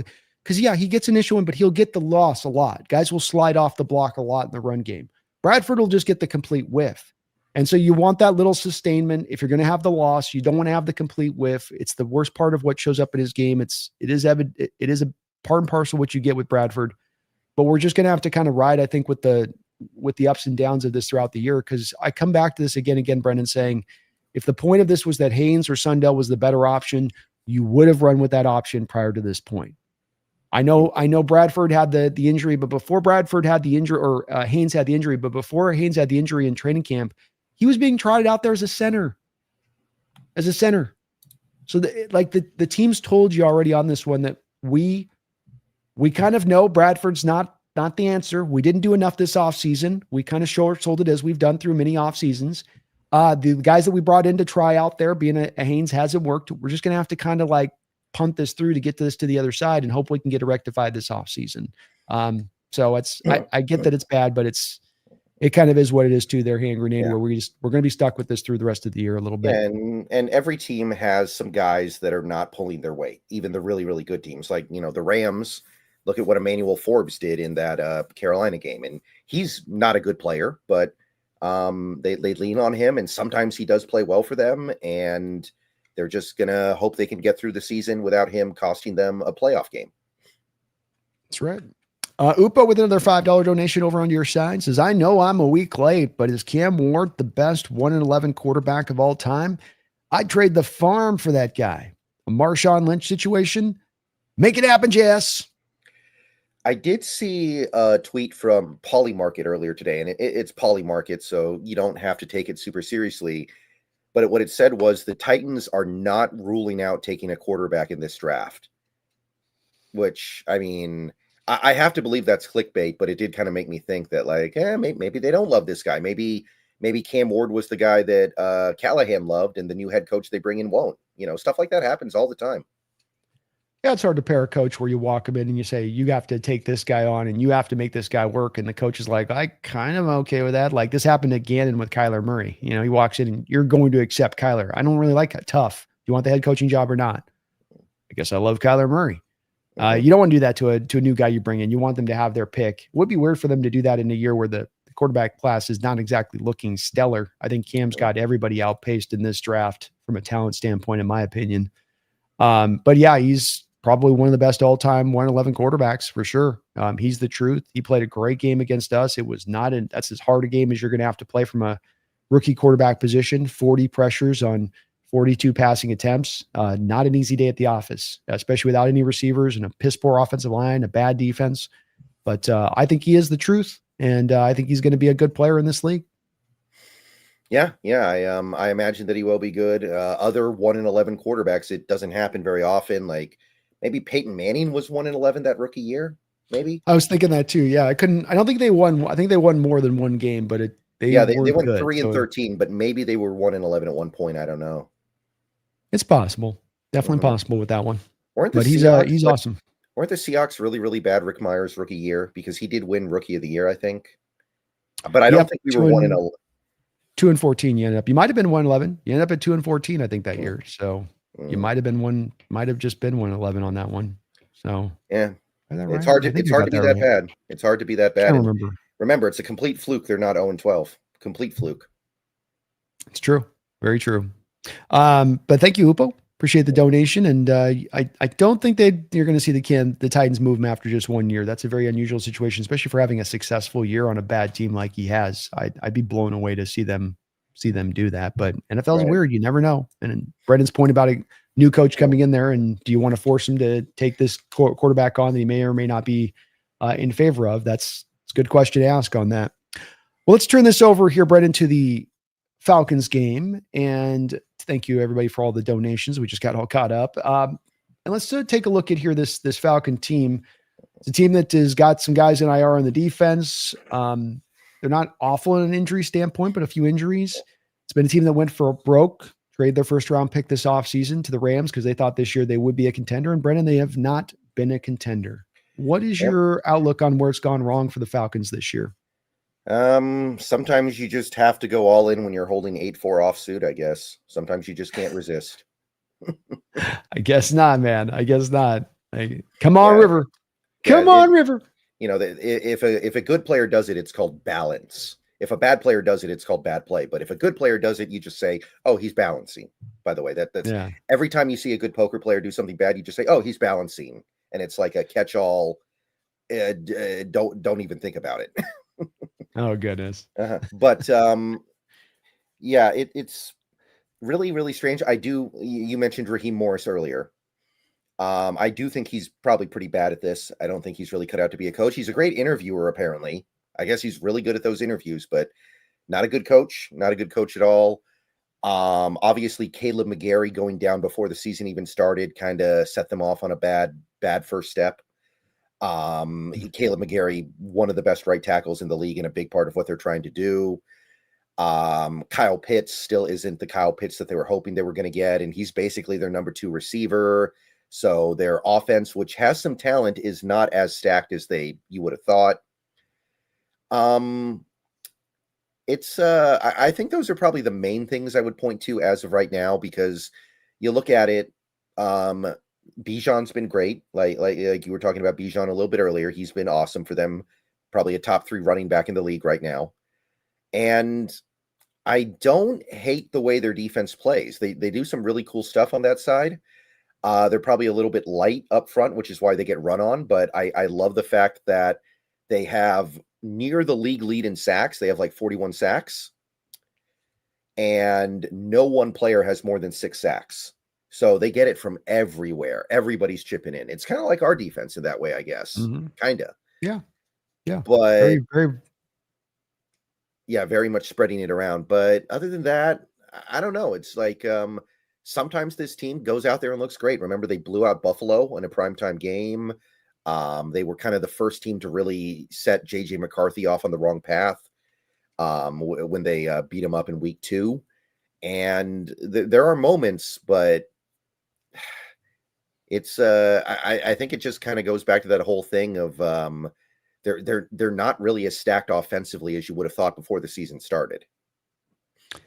Yeah, it's definitely like Drew Dalman was a loss you had in free agency too this year. He's been so good for Chicago. I think that this Falcon team feels that with the combination of Caleb McGarry. I mean, you put Penix behind this line. Part of it with the hope was that you're putting him behind the grade A offensive line to keep him protected, so you don't shred his ACL once again by having too much pressure, which you kind of opened the door up with by having this team in the place where they're at, which was kind of unfortunate.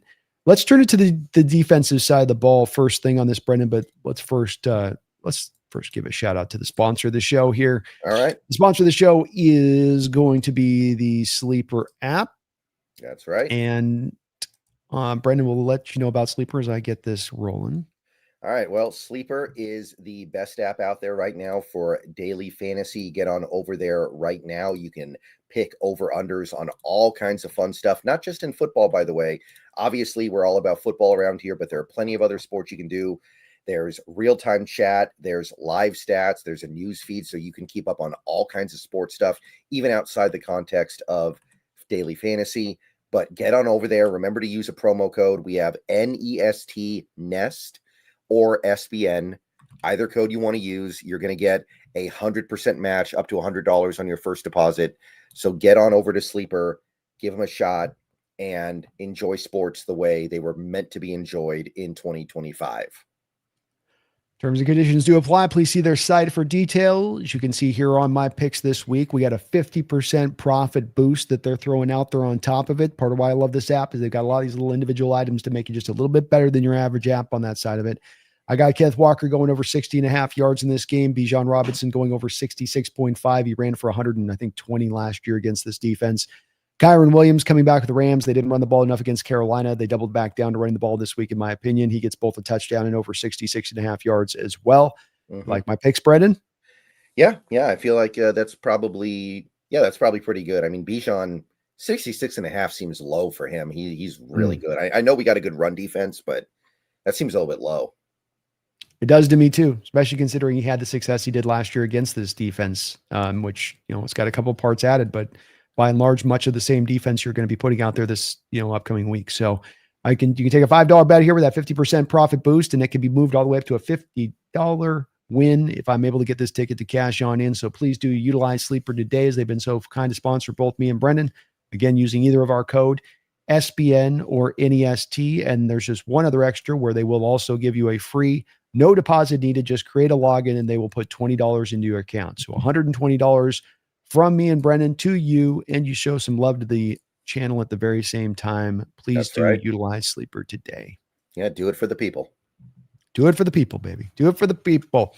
All right, let's take a look here at our I'm gonna go defense first here. Let's go Falcons defense, and then we'll get to their offense, because the defense is a little bit more. If I can do this right, I will just show it up like this. I don't know why it's not showing the way. Do this. No. That don't work? Okay. We'll do it this way. We can show it. So Falcons defense this year, Brendan, coming into this, they're passing on the Vikings is at the 8th lowest point in the NFL. Some of this is that you're behind in football games. And so, you're ahead in football games against this Falcon team on a lot of the games, and you're going to be running the ball a lot. Some of it's also just, this is how teams attack them. They're 28th in rush EPA per play. Defensively speaking, Seahawks are number 1, of course. So if you're looking for a game where that rushing attack, Brendan can continue to take steps forward, kind of looks like this would be the week, huh? Based on that alone there. And they may not have 2 of their key defensive linemen. Brandon Dorless did not practice yesterday, and neither did Onyemata. And as Brendan was talking about earlier on this, very key point with this is that this is also a team that is a little bit light when it comes to the they're a little bit light when it comes to the to their defensive line. Brendan was speaking about this. If you look at them, they don't got really the big one tech 330-pound guy, the guy that's going to be stout at the point of attack, taking on double teams.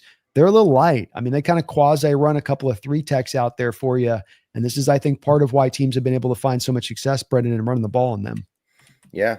I think it was Jonathan Taylor had almost 300 yards on them in Berlin.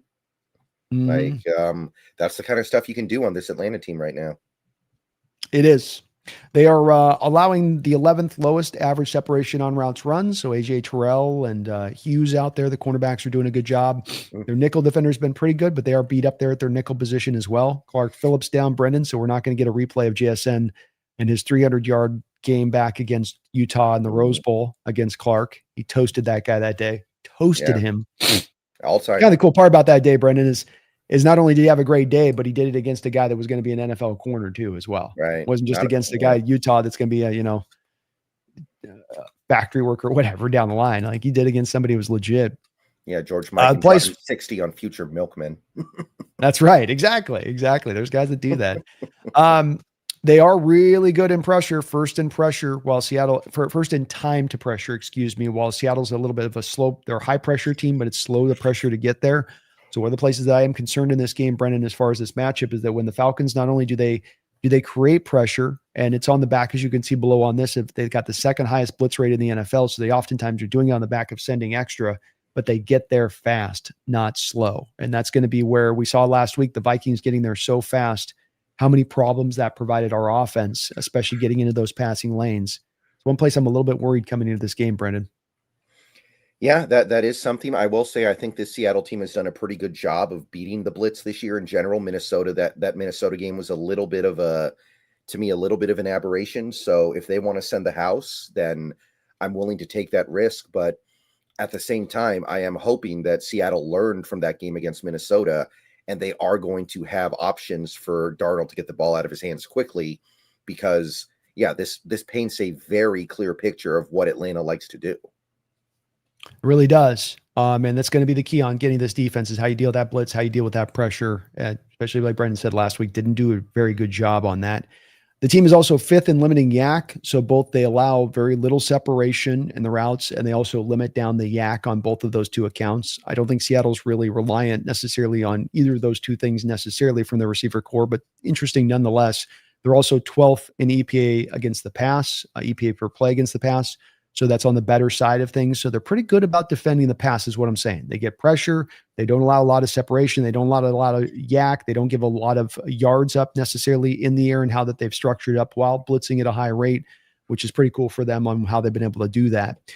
They are 15th in stack box rate and 17th in light box rate. So you're really not getting a team that's leaning heavily on either stack boxes or light boxes. You're going to get a decent amount of neutral from them in the way that they're going to play that.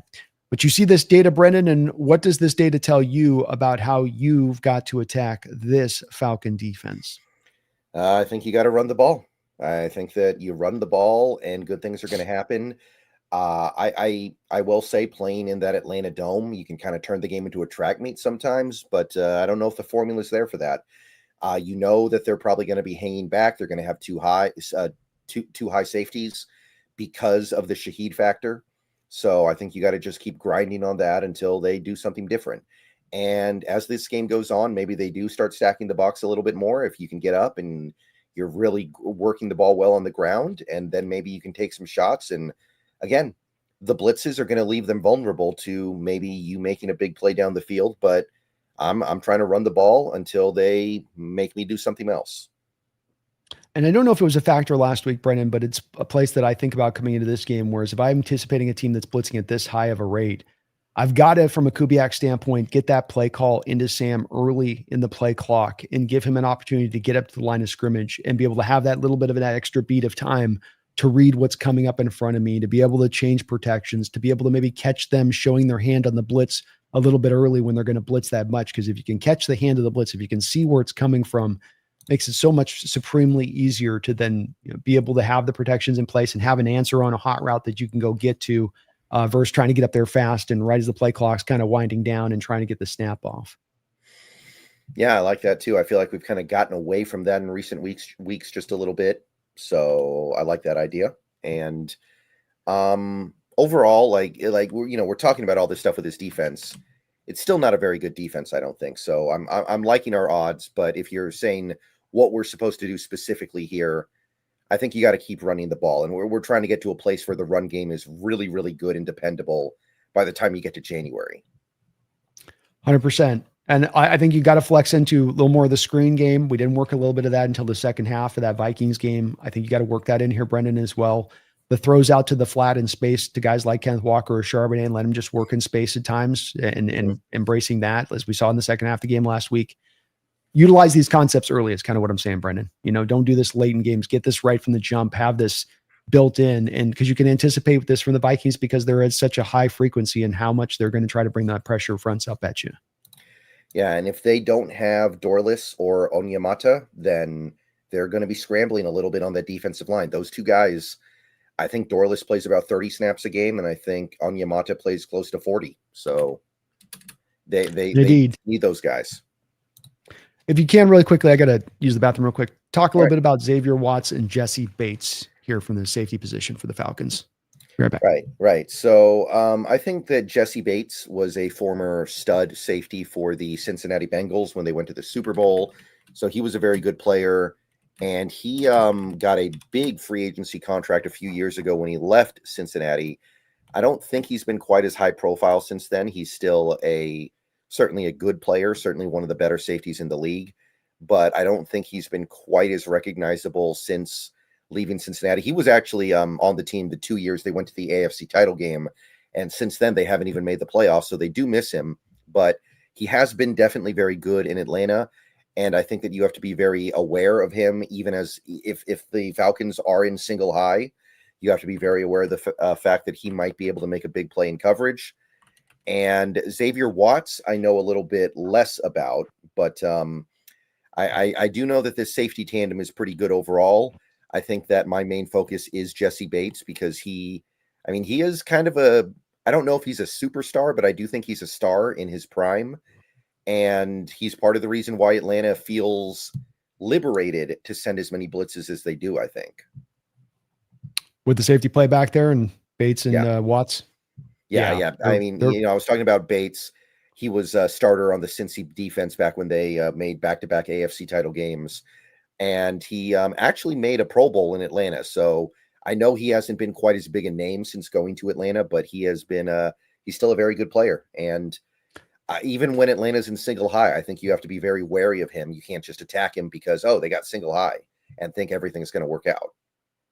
No, you got a couple playmakers back there. And for a guy in Darnold, at times has had some moments of being picked off, and safety's given him some issues at times. Something that he's got to be aware of back there. We like Xavier Watts coming out. He's got 3 interceptions this year. Mm-hmm. He's been a bit of a playmaker for them. He looks like the real deal for them at that position. So something that Sam's going to have to be mindful in this particular game and how he operates. But again, I think if you have a lot of the passing offense that's really structured around, somewhat lowering down the passing volume approach, because to your point, you want to really run the ball at the forefront here, and then having the real purposeful throws where it throws to the flat, screen plays, some real, rollouts out in space, play action, give him some stuff that's going to be a bit more easier set up in this game. Because I don't think you have to do as much heavy lifting in the passing attack in this one to get this win, Brendan. I think you can lean a little bit more versus some of the other matchups this year in this game on the running game. Do you feel the same way? Yeah, I would imagine so. I think that you keep it simple in this game. I don't know what Atlanta's really going to be able to do. I don't even know who their off-ball linebackers are off the top of my head. I know they run that 3-4, but who are their off-ball linebackers this year? I actually, off the top of my head, don't know their names. So Anderson, the kid that we liked a lot from Montana State, just cannot seem to stay healthy for them, that they drafted to be that guy for them in the middle. And so they brought in one of the all-time great football names in there, Divine Diablo from the Raiders, came in there, and he's kind of their middle linebacker there, but the guy is super light. So this is where we come back to why you can attack them in the run game is he tends to be a light guy. And I think they got like Caden Ellis, who's a little bit of a bigger linebacker, kind of edge guy there at the will. But you're definitely, Divine's having a good year for them. Don't get me wrong. And he's a guy that can give you a lot of things where he can do some stuff in coverage because he's fleet of foot, but he is a little bit lighter. And you can't get downhill on him, and you can get a guy like a Zabel up on him, or you get a Bradford up on him, and he can get kind of swallowed up at times. Part of the reasons that they've had the struggles there in the run game, and the plan was always Ryan Anderson. That was the guy that you wanted, and he just hasn't been able to make it go there for them. So they're having to kind of go to option 2. But Diablo's been well graded. He's played pretty good football for him, but there's also those moments where I think you can kind of get after them. And to your point, these aren't top end inside linebackers that you're seeing playing for them right now. They're just kind of, Diablo's having a good year, but still kind of just a couple guys there at the position. Yeah. So keep it simple, and I think good things are going to happen. Let's move it over here then. Let's get on over to the defensive side of the ball against this Falcons offense, Brendan. And again, like the defense, I think you said it yourself on this, kind of tells a clear story about how you have to attack based on some of these bottom line statistics. I think very much the same thing about this offensively and what you're trying to take away, and where you're not as scared from. Falcons offense is 14th in pressure rate this year, middle of the road. So they don't give up a ton of pressure, right dead center. Team rushing EPA per play. I was thrown off by this one, Brendan. They're only 18th with how effective Algiers and Bijan Robinson can be. You're still only 18th in your rushing EPA. Kind of strange. Fascinating. 13th. Yeah, kind of fascinating on that one. I thought at least that's top 10 all day, at least. They were 13th in time to throw. So middle of the road there, 2.8 seconds. They get the ball out of their hand relatively quick. A lot of middle of the road stats here in general terms, 16th in blitz rate against them, 15th in average target separation. So their guys don't create a lot of separation right about middle of the road. 17 the yak, right about middle of the road. They get the light box, and this is the important one for me, Brendan. They face a light box at the 9th highest rate in the NFL. So teams aren't stacking the boxes. You can see the stack box rate is at 26, super low. So light boxes are best suited to playing this Falcons team based on stylistically, Brendan, how you would how you'd play this Atlanta team based on where they're susceptible. You have a Seattle Seahawks team that's one of the league leaders and just generally running light boxes defensively by how they want to run it. Looks like to me on the surface of this is not a good day at the office for the Falcons team, being that's how you structure to come at teams naturally. And that's also where they seem to be weak with teams that can run it that way. You see it the same way? I do, although I also have to ask, how much of this do you like? How much of this stuff is applicable given the fact that they played most of the season with Penix and now they have Kirk Cousins? Feels like things change a little bit, even though I don't think Penix was playing very good, and I don't think Cousins has been as terrible as you might have expected. I think having the different quarterback, I do wonder how much that changes the way in which they're going to play this game. The main couple of places are Penix still had not developed the under center footwork, which kind of blows me away that he didn't spend like all last year just under center working on that, because with Bijan, the running backs that you have, this offense has got to embrace under center and play action stuff. It just has to. And what they did with him instead is they ran a lot of the pistol look stuff with Penix throughout the course of this year from his Washington days, which of course he did a lot with Grubb. That's what he's comfortable with, but it's not what's maybe best for that offense. Cousins last year with the Achilles, I guess, wasn't healthy enough to really run under center play action stuff. So there has not really been a big change offensively from them, with one exception being much more under center play action that they had run, prior. But we've been defending that so good. And it feels like a couple of weeks ago, we found a way defensively to make this adjustment where we can just attack the quarterback on play action. Like we have got something structured up defensively to where we just we're not worried about, and maybe being a better running team takes this away, where that unblocked edge now has to kind of hold the line on the run play, scrape down the line and be aware of it. But you saw it even again last week with the DeMarcus Lawrence play, Brennan, where it's a 4th and 1, run plays in play. He ain't playing the run there. Now, does he hit some pre-snap read he sees? And Mike McDonald talked about that there was some pre-snap indicator that allowed him to be told it's a pass. But what did you see him do, Brennan? Did he attack down in the run, or did he go right after the quarterback on that play on play action? Yeah, that's actually a really good point. You're right, because that was play action. And yeah, D-Law did not hesitate at all, like he knew. So, and it's what we did to Stafford a couple weeks ago. Stafford, they loved their play action game. We just kept attacking Stafford off the rip, where he'd turn around and there'd be a guy right in his face and he'd have to throw it in the dirt. They're getting away with it. They've got some way they can still structure to do it, but that's where I think it'll be hard for Cousins, because I think he's in a pickle in this game, Brennan, where the quarterbacks that do find success against Seahawks to me are the ones that have a little bit of mobility, where they can extend off script, where they can improvise, where they can get away from danger. A Brock Purdy or a Mayfield type this year that have been able to kind of, get us a little bit in that way. You don't have that with Cousins, man. He can't get away from a slow moving tugboat, much less this front and this defensive line that we're going to be throwing at him. Yeah. It is very interesting. It seems like one of those market inefficiencies that the really good coaches and the really good teams pick up on before everybody else. And they're just able to ride it for a little while. Like a couple years ago, remember when McVay was putting a wide receiver at fullback and teams just didn't really know what to do? Yeah. Yeah, it's that kind of stuff. So pretty cool. Very cool. And I think it's also it's that the play action's gone up so much this year that you can be maybe affording to do that, because you're seeing more of that quarterback keeping that ball coming off the play action. So maybe the higher volume of it just says, well, but it's always a risk or a chance if we have the edge, just go after the quarterback, that he's taking himself out of the play and it's going to be a running play. But if they're running it at such a high rate, if I'm facing a team like the Rams that are running it at the highest rate of the NFL, probably smarter to be at that point to just zero on the quarterback, because the win there is so great. If I get that quarterback and he turns around and I can catch him, that's a sack or a pick six, as we got this last week. So it's like the risk, the squeeze is worth the juice. Yeah. I mean, it's I guess the Rams ran the ball on us okay. I guess they did have a little bit of success on the ground, but not enough to make it not worth it. That's for sure.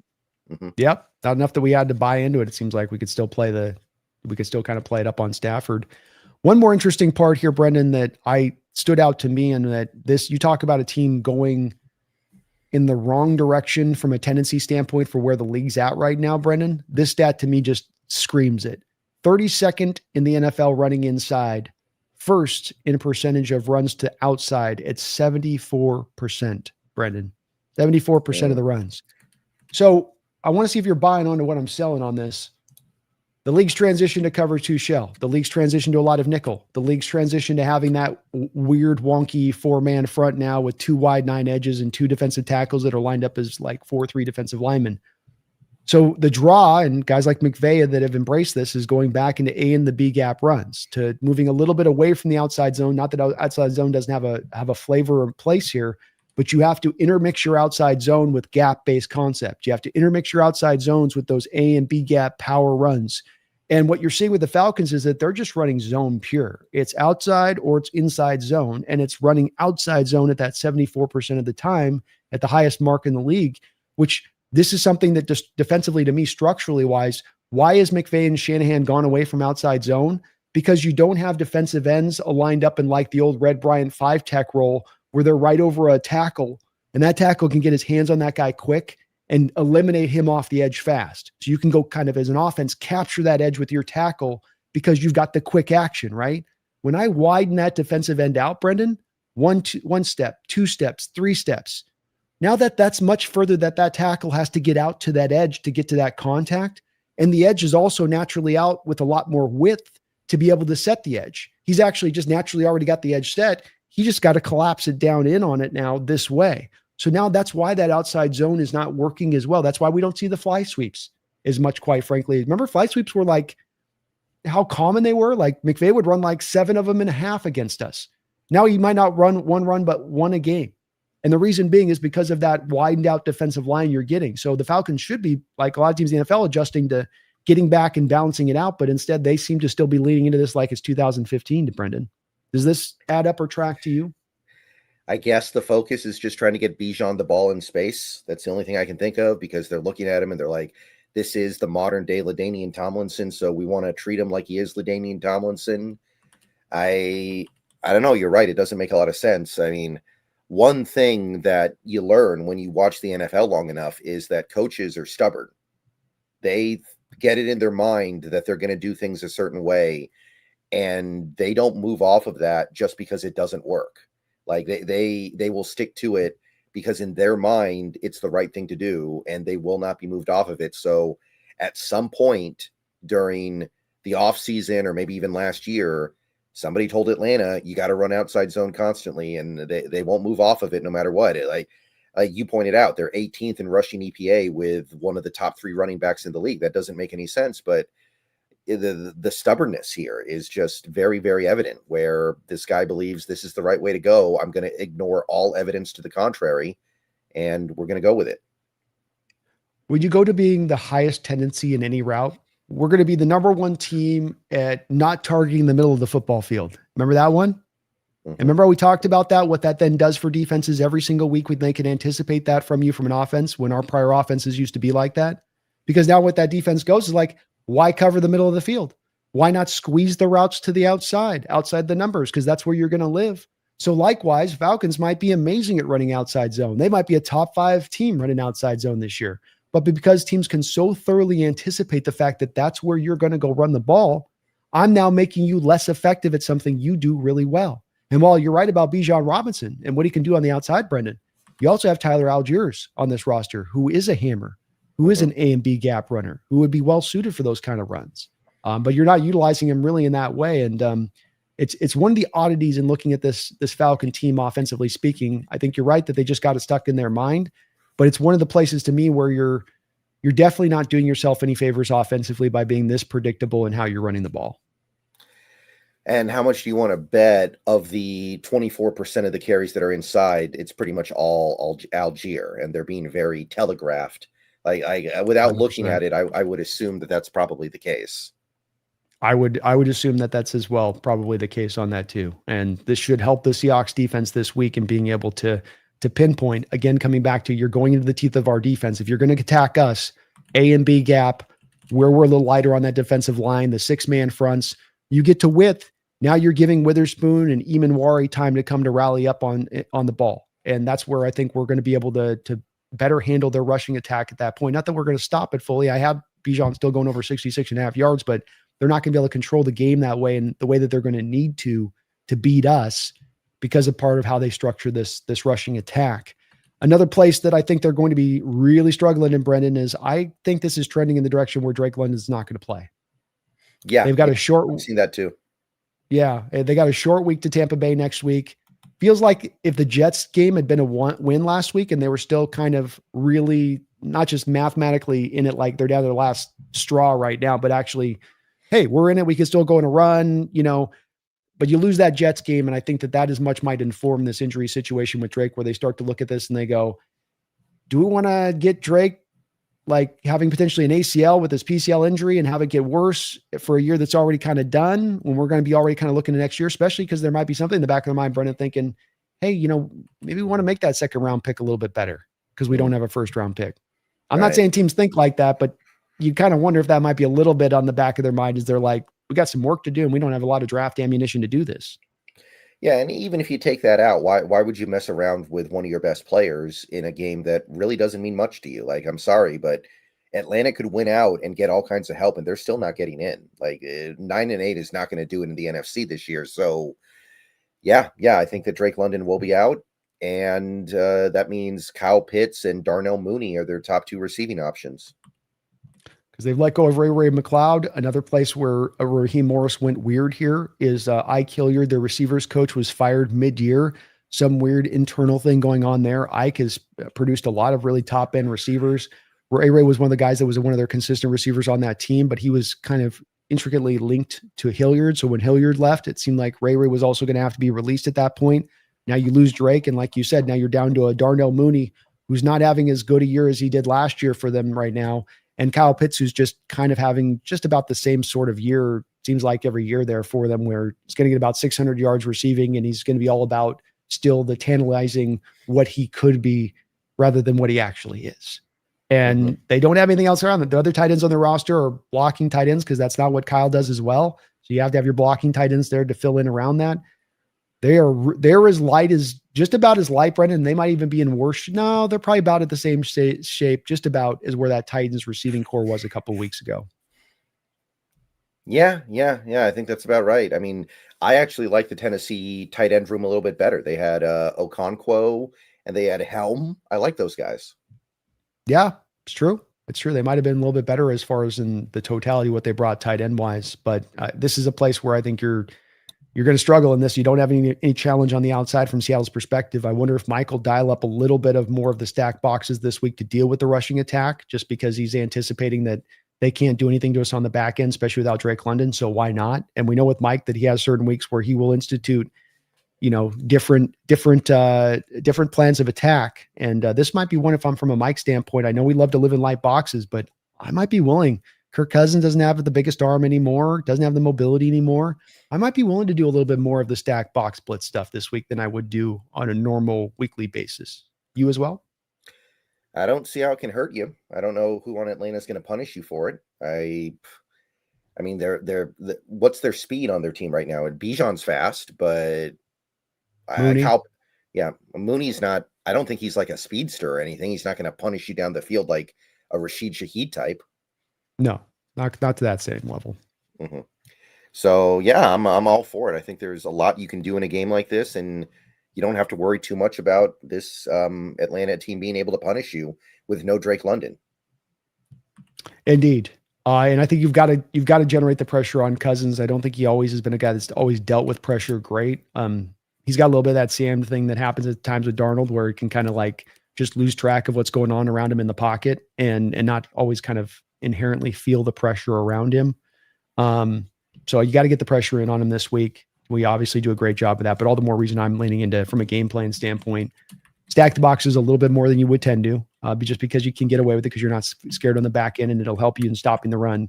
And then bring a little bit more blitzing than you tend to, because Kirk can't get away from it. He's not going to punish you like a guy like Baker, if he gets it blocked up and can break the pocket and go scramble for 20 yards. There's really no downside to doing it at that point. Why not? But as well too, I could see Mike just saying, hey, we could just lean on him in this game and it'll be enough too. I feel like you could do pretty much anything you wanted to do in this game and things are probably going to go your way. So you can mess around a little bit, you can experiment, and you're probably good, because again, like the no Drake London thing really takes the bite out of this Falcons offense. It It does. They're so reliant on him, and he's such a big part of what they do. I mean, he had one game this year, I think he had like 3 touchdown catches, and he was like the whole full meal deal. So he's a guy that has really come along for them and is a very important part. And they just haven't done enough for the rest of the receiving core. Kyle Pitts hasn't come along enough to give them any kind of viable secondary element that they can go to. And so it is kind of all just Drake ride or die a little bit. He's their JSN, so to speak. Yeah, he's having a great year too. Actually, I was looking at it, 9 games. He's averaging almost 100 yards a game. Yeah, he was starting to, everything was really starting to come in bloom there with him. And he's a good fit with, I think, Penix with the trust balls that he can throw up, and putting in the right spot. I think long-term, those guys are a really great connected, like 2 really good talents to kind of pair together. I'm worried about Penix, man. He's torn that ACL, I think 3 times now. At a certain point, don't you just hang it up? I think you do, but it's probably one more ACL before you do that. I would say, because look, there's the guys like Thomas Davis types with the Carolina Panthers a couple of years ago. Remember, he tore his ACL, he tore his Achilles. The guy seemed like he could never get healthy with the Rams. Got over to the Panthers, eventually found his health footing. You never know with these guys when things can kind of finally get all locked into place, and he ended up having a great career. And I think that still has a potential. It's worrisome though, dude. I'm not saying it's not like it's not nothing when you tear your ACL that much, and especially because I don't think he was necessarily just being waylaid by pressure this year with Atlanta. Like you got about an average amount of pressure in what you were getting there, and yet you still got injured on that. That's disconcerting for a guy that doesn't have the most mobility to get away from danger. In addition to that, Crack Smack. I love the username with a $5 donation over on Brendan's side. Are we getting a rooting guide before tonight's game? Funny how Jake was getting pressured to not knock on the Rams during Roundtable. Let's have it go, Hawks. Yeah. The rooting guide's coming up after the stream. It's already actually uploaded. I just need to publish it. Oh, okay. Here we go.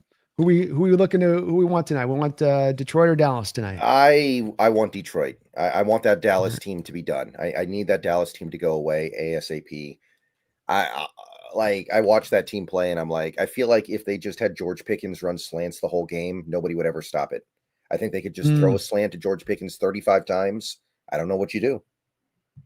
Yeah, it does seem like with that Detroit secondary that no matter what they've put the investment wise into that over the last couple of years, DJ Reed, Brian Branch, Carlton Davis last year, it just doesn't matter. You still seem to be able to go through that thing like Swiss cheese at times and have your way in any direction that you want to, especially if you have top end receivers that can get the job done. So I would go with that as well. We want the Lions at this point. I think Dallas is a little bit scary, and we want the Lions in this too because they're playing a couple of teams, including our Rams, down the line on this. We want them as hungry as possible to try to be doing all they can be to get in the playoffs. So I'm going to go with Detroit on that one, Crack, too. Yeah, last year when Dan Campbell said, that for all we know, this is going to be our only chance to go to the Super Bowl, he nailed it. He hit it hard. It's where windows go, man. You have your window and your prime place to strike, and sometimes windows can last longer than others, and they cut down and they shorten out, and it can be brutal when it hits suddenly out of nowhere. And you thought, from Detroit's standpoint, we got years, but you lose a Ben Johnson, and Frank Ragnow retires, and this over here and that over there, and it's just enough to kind of weaken you down from as strong as you've been in recent years. Doesn't mean you're a weak team, but you're just weakened from where you've been in prior years, and they do feel like they're in that kind of state right now.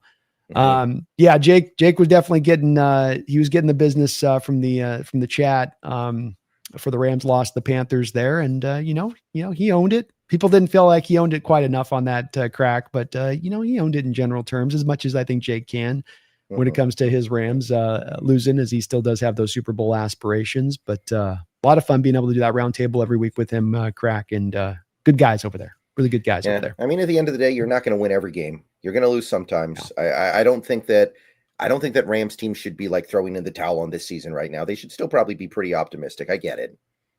Yeah, I think all their losses are probably going to happen to 3 playoff teams so far right now as it's gone. So they've lost it collectively by a handful of points. All these losses they've had. So Rams are still as legit as ever. Panthers team plays a little bit differently at home. We're going to probably see that in a couple of weeks as well. And they're not an easy day at the office is what, in addition, I think they had that offensive line, how they've rebuilt that was not a good matchup for that Rams defensive line. That if you got a grade A offensive line, that you can give them a long day at the office, I think, because they are a little bit lighter up front. Right. Especially if you're committed to the run, especially if you're committed to actually running the ball and staying with it, which we weren't a couple of weeks ago. But thank you, Crack. Appreciate the donation. Brendan, is there any other parts to this Falcon offense or defense that you think is notable coming in this game that we should be aware of? I think we covered it pretty good. I don't think there's too much else to say. Obviously, a lot of the stuff we talk about offensively is a little bit tricky with Cousins out there, but I'll tell you, I thought Cousins looked really good last week, and his receivers just let him down. So, Yeah. like under normal conditions, if we were coming into this game and we hadn't seen that, I would say, oh, Cousins, his footwork is all messed up. His process of going through throwing is all messed up. I got nothing to worry about. But in this instance, I don't know. I don't even know if you can say that Cousins is really looking that much worse than Penix was, honestly. Like Cousins was dealing. I don't know how you lose to the Jets when you're dealing like that, but they found a way. They got maybe the best punter in the business right now, that Bradley Pinion guy. He's been around a long time. I'm a big fan of his. And what else is up with their special teams? They've gone through 3 different kickers this year. Worst special teams in the unit in the NFL, probably going up against the best special teams in the NFL. Oh, okay. We'll see what happens.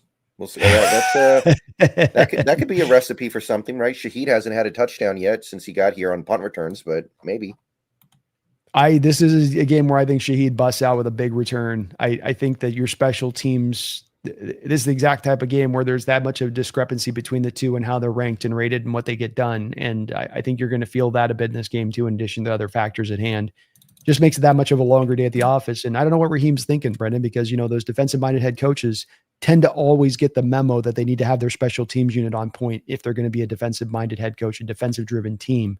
So for him to kind of miss the boat on that as a second-time head coach and have them performing as badly as they are, this is where I think where there's a real chance with Raheem that where the Falcon fans are out on this one, that he gets moved on from this year at this point because of this. Yeah. Did he get the 6-year contract, or was that just McDonald that got that? Because I know some guys got the big contract.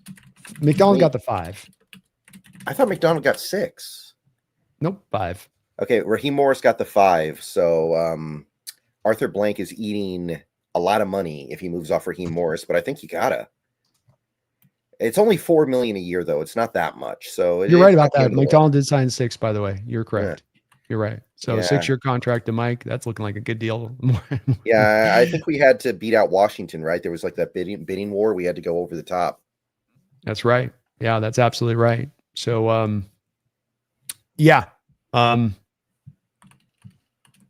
lost my train of thought there, Brendan. What were we just talking about? Special teams. We were talking about Raheem Morris getting the 5-year contract, probably getting fired. Yeah, so probably getting let go at this point, especially for a Atlanta team that went kind of all in with the trading of the first-round pick. Because I'm sure that a little bit of that, you come to your coach and you're like, all right, we're going to do this. Or do you think you're really ready? All right, we're going to give you this James Pierce dynamic pass rusher who we've got a first-round grade on because we can trade back up in there. Is he going to take us over the top? Is this going to be what your defense? And Raheem goes to general manager like, yeah. No, it's going to be amazing. It's going to be great. No, we're going to go win the division, no doubt. And then you fall far short of that. You're last in the division. And again, some of these things that are issue-wise from, the offense looking completely out of sorts and the OC looks like he's in over his head, to your special teams being bad, to, your defense maybe being middle of the road at best. It doesn't, historically speaking, this doesn't bear out well in the favor of that defensive head coach who's trying to hold on to his job. Yeah. I think that he deserves his firing too. I think when you look at some of the things that he does, it doesn't make a lot of sense. The clock management is really bad. I remember there was a game last year where it was the end of the game. They acted like they didn't have any timeouts when they did.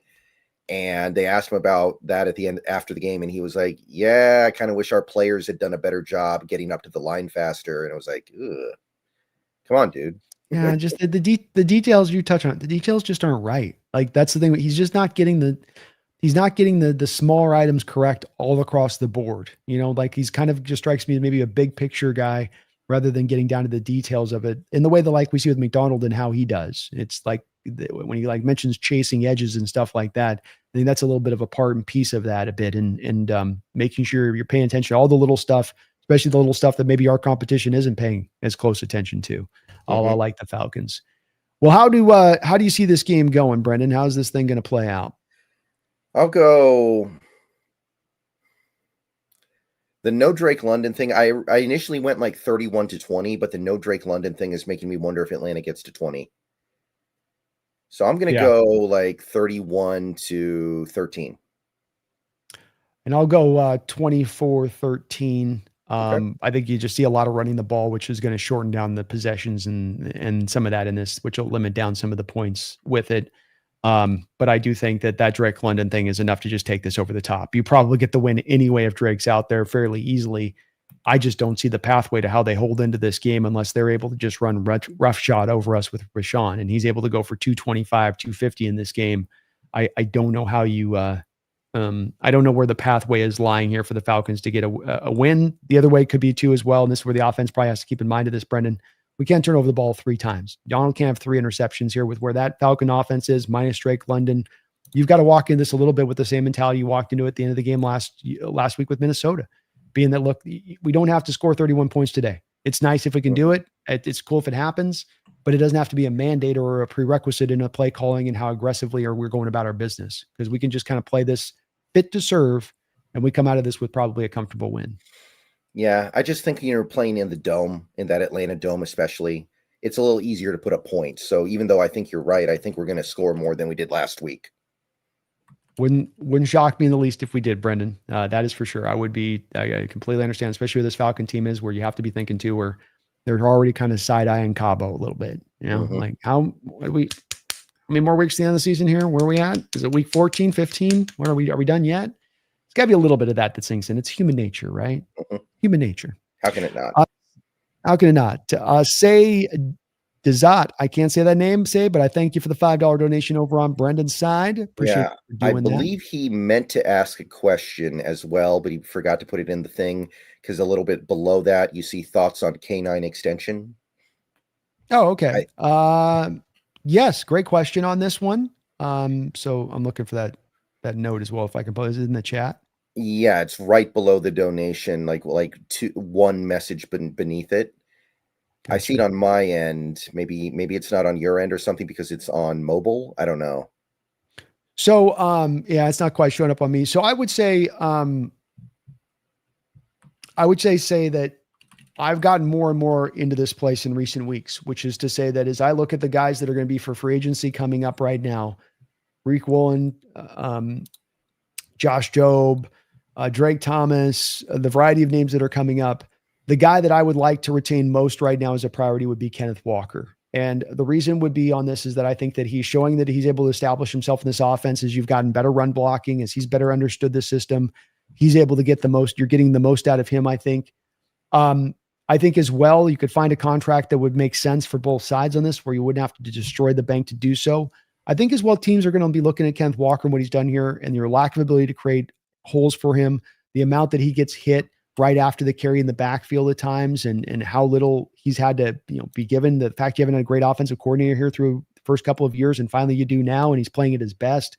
The fact that he's one of those guys that's like 1 or 2 in PFF scores for running backs in the league. Like when you look at their grades, and not just this year, by the way, folks, when you look at the last couple of years at the running back grades, Walker is right up there at the top of the bunch. They love Walker. They love how he runs. And teams are going to look at that data, all of that data across the board, I think, and there's going to be a smart team that goes, this is a depressed asset. This asset will give a good contract to, but they've not maximized this guy for how good he is and what he can do on a football field. And so I'd rather get ahead of those teams on this one. The running back class is all right. It's all right. I think it's got a potential where you see a couple of guys taken really, really high, and then there's a little bit of a dead space there and maybe that second, third round range, whereas other years we've seen more of the strength in the second, third round range as far as the depth from the running back position. And I think as well, I like what Sharp's doing, but I don't know if he's part of the long-term answer. You don't know what you get back with McIntosh next year. It kind of suddenly becomes a need if you lose Walker, and I don't want this thing to become a need as we're trying to top off the other parts of this team. So I'd be even in favor or on point with this, say, of even potentially throwing around a franchise tag on him for this upcoming year. But I'm also working on a theory, Brendan, which we're going to talk about this offseason. I'm working on the theory of gaming the compensatory system. All right. I do like that compensatory system. I do. Because I think if if you have a franchise guy like this, you do the extensions to a JSN, you do the extensions to a Cross, you do the extensions to Devin Witherspoon, you do a franchise there, right? And then what you do is you put them on big base. So what you do with this, Brendan, is you stick those guys on big base salaries for the first year of the cap hit. You theoretically eat up the cap, right? Yeah. You get past the compensatory time. Do you see where I'm going with this? You get past the compensatory time. You base to bonus those deals. Mm. And then you lose a Reek, you lose a Mafe, you lose a Josh Jobe, you lose a Drake Thomas, you lose a Kobe Bryant. And now we maximize back the 4 picks in return and potentially have even a couple of those higher picks on the compensatory system. Mm. And it doesn't cost us anything because we can base the bonus at any time. You can base the bonus after you just sign the contract. There's nothing that can prevent you from doing so. Yeah. We're ruining it for the rest of the league, by the way. They're going to close that loophole in the offseason after we take advantage of it. We're going to be they're going to close. Yeah. They're going to close that Eagles void loophole too at some point. Yeah. Take advantage of it while it's on the table. Grab it though, Yeah, it's like the barnyard play. They're going to outlaw it this offseason, so run it every chance you get. Yeah, right. Use it while you make your money while you can off of it, right? Until they get the regulations in there, Yeah, so. But I'm ambivalent on the K9 thing. I think both sides are fine. I don't have a super strong preference. I'm more open to it now than I was before. Before I was pretty hardline. I think the right thing to do is just find another running back. But I mean, for one, he stayed healthy this year. And I don't know what it's going to cost to extend K9, but I guess the other element here is that I was looking at upcoming free agents for Seattle this offseason. It's pretty light, honestly, in terms of guys I think we're going to bring back. And the money we're going to have to spend is not that big because Drake Thomas is restricted, so you can keep him for cheap. Ty Okada is restricted if you want to bring him back, so he's going to be cheap. And Jalen Sundell is going to be exclusive rights, so he's going to be literally bargain bin, 1 million 1 year. And these are guys that might be, I don't know if they're like long-term starters, but they're at the very least valuable pieces of your roster that are going to cost less than you think. And I don't think we're going to keep Woolen. Kobe, I know we tried to keep him last offseason, so maybe the plan is to keep him. I'm not so sure. I could see that happening. But I was looking at it and I'm like, it's actually not going to be as punishing as we thought because the extensions we hand out are not going to impact the cap next year, right? You extend JSN, those big cap hits take years to kick in, right? Because he's got that's back that structure. That's back that structure to me where you could structure this up with the free agents you have that are going to get those contracts. Because if you didn't have a Woolen and a Mafe and a couple of these guys that were going to actually make money on the open market, you wouldn't game this up as much, in my opinion. But it wouldn't shock me in the least if John tries to kind of find a way to game it to the front end of that and then come back around and base the bonuses he's done many times in the past in order to get ahead on that compensatory system. Because it's just right there for kind of the taking. Because I don't think that the intention is going to be to keep a lot of these guys. Or not. We don't have a lot of them. Even in Kobe Bryant's case, Brendan, you came and you offered him a contract extension. Okay, so you're right. You did offer him the extension. He turned it down. Why did he turn it down? Because you're trying to save money on the front end of that deal, and you didn't want to be paying both him and Julian Love at the same time, high watermark money. That's what you're now going to have to do after the season that he's had. So I think that the team's already giving you an indication when it comes to Kobe of what their intention is going to be with that situation. I may be proven to look silly on this, but I really feel like I'm on pretty solid ground to say that he's probably a guy that you've already like Woolen, like Mafe, have already made your peace with, that you're going to move on from after the season. And that's pure returns on that at that point. You got in-house deals you can sign. You make a trade for Max Crosby trade in addition to this. You can see how all that cap hit can get eaten up really quickly. And now you can just play the pure compensatory game to the other side on that if you wanted to front end some of this stuff. So I think you're right. You can go both ways with this. You could take him down to a base salary minimum. You could put signing bonuses through the course of the contract and the years on it. And it's not all bonus money on the front end. You can lower on all of these 3 major deals, Cross, Witherspoon, JSN. All of them can be brought down low, but you can also structure in a way to where maybe you're, playing the game with this too. Well, even if you do that though, Cross still has a year left on his rookie deal after this year. And that year can't really be changed, right? That cap hit, what it is locked in. Same for JSN, because these extensions do not alter the contract that's already on the books. They just extend from the end of the current deal, right?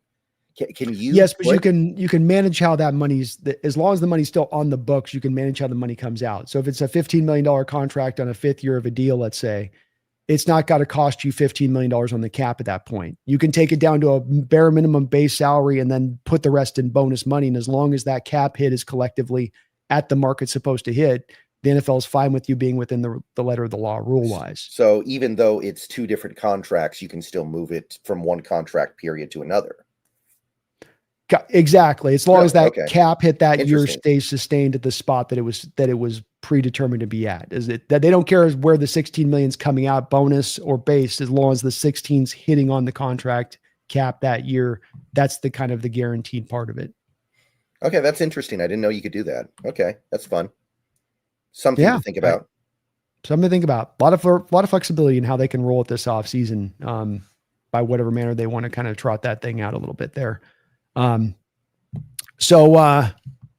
Yeah, I think that kind of just about wraps us up here. Brendan, any kind of other final thoughts here on this game or anything else on your mind with what's going on? No, let's just go get this win. And then the last 4 games of the year, it's going to be compelling. We got 4 compelling games. Brendan's point, you've done a good job of taking care of the teams on your schedule you're supposed to take care of. And you could say, well, that's just what teams do. Well, look at this Atlanta Falcon team. One of the reasons they find them in a position of hopelessness right now is a loss to the Miami Dolphins and a loss to the New York Jets. 2 teams they absolutely positively should have taken care of, but they didn't. So it's easier said than done in this NFL, handling these opponents week in, week out. I know we've done so comfortably so many times this year, Brendan, but can't be undersold. You still got to handle business on the road against this tough team, 10 a.m. It's not going to be easy day at the office, but the Seattle Seahawks have done so much heavy lifting so far this year to set themselves up to be able to hit down the home stretch and have everything in their control, not just getting into the playoffs, not just getting good playoff position, but that number 1 seed, that number 1 bye, which we know in our history has been so valuable in the past. Yep. Got to get it. Got to get it done. Got to get it done. Got to get it done. Well, I thank you guys for watching today. Please, if you can do me this favor, hit that like button on either of our sides, wherever you may be watching, both sides. You hear the Hawks Nest or Seahawks, Brendan Nelson. You can find him on YouTube as well. Please do get subbed to both of us on our sides of it. Brendan also does some great work out there on the Bleacher Report in addition to that. Brendan's got himself also a little drop he wants to give into you guys here. Yeah. He's got a stream for later on this evening. Right. So right after the stream ends, I'm actually going to go pick up Metroid Prime 4. It came out today. I'm going to go pick up my copy. I'm going to go install it. And sometime later tonight, I should be streaming it. So brand new game just came out. Very hyped, very excited for it. So tune in tonight on Twitch, Seahawks Brendan Nelson, or Kick Seahawks Brendan Nelson. I'll be dual streaming to both, and we'll see what's up. So only Metroid Prime game I played, by the way, is the original. So this should be interesting. But I'm excited. So hang out, tune in, and we'll see where it takes us. Go get it. Go get it tonight. Well, thank you for doing this, Brendan. We really appreciate y'all watching here on that side of it. It's been a great season to watch, and us being able to cover this last couple of years. We haven't always had a team at this time of year that's been so good on so many different accounts, and the future just seems so bright. It's such a wonderful thing to see, and hopefully you're hyped to the moon about this team because they're giving you so much to root for. Let's go get this win this week. Let's go set this final stage for the home stretch of the season. It's going to be tough, Brendan. The schedule is going to be tougher. These are going to be high-quality opponents down the line that we're going to have to face, but it's there for the taking. It's there for the grabbing. See how much this team wants it. See if this is the year where it comes together. But it does feel like it's getting further and further into that direction of things the deeper into the season we get. Thanks for watching, folks. We will be back next week with the BNB Show at 12 o'clock as we are every week. Hopefully you're hyped for this upcoming game. But if you're not already, we're going to remind you, don't you ever forget about this team. Definitely don't forget about a team that's just about in first place, that's just about got that number 1 seed right there in its sight line to go grab. Man, we shouldn't have to remind them on this, Brendan. They should be hyped, but we're going to let them know anyway. Do not you guys ever forget. Don't you dare. Go Hawks. Go Hawks.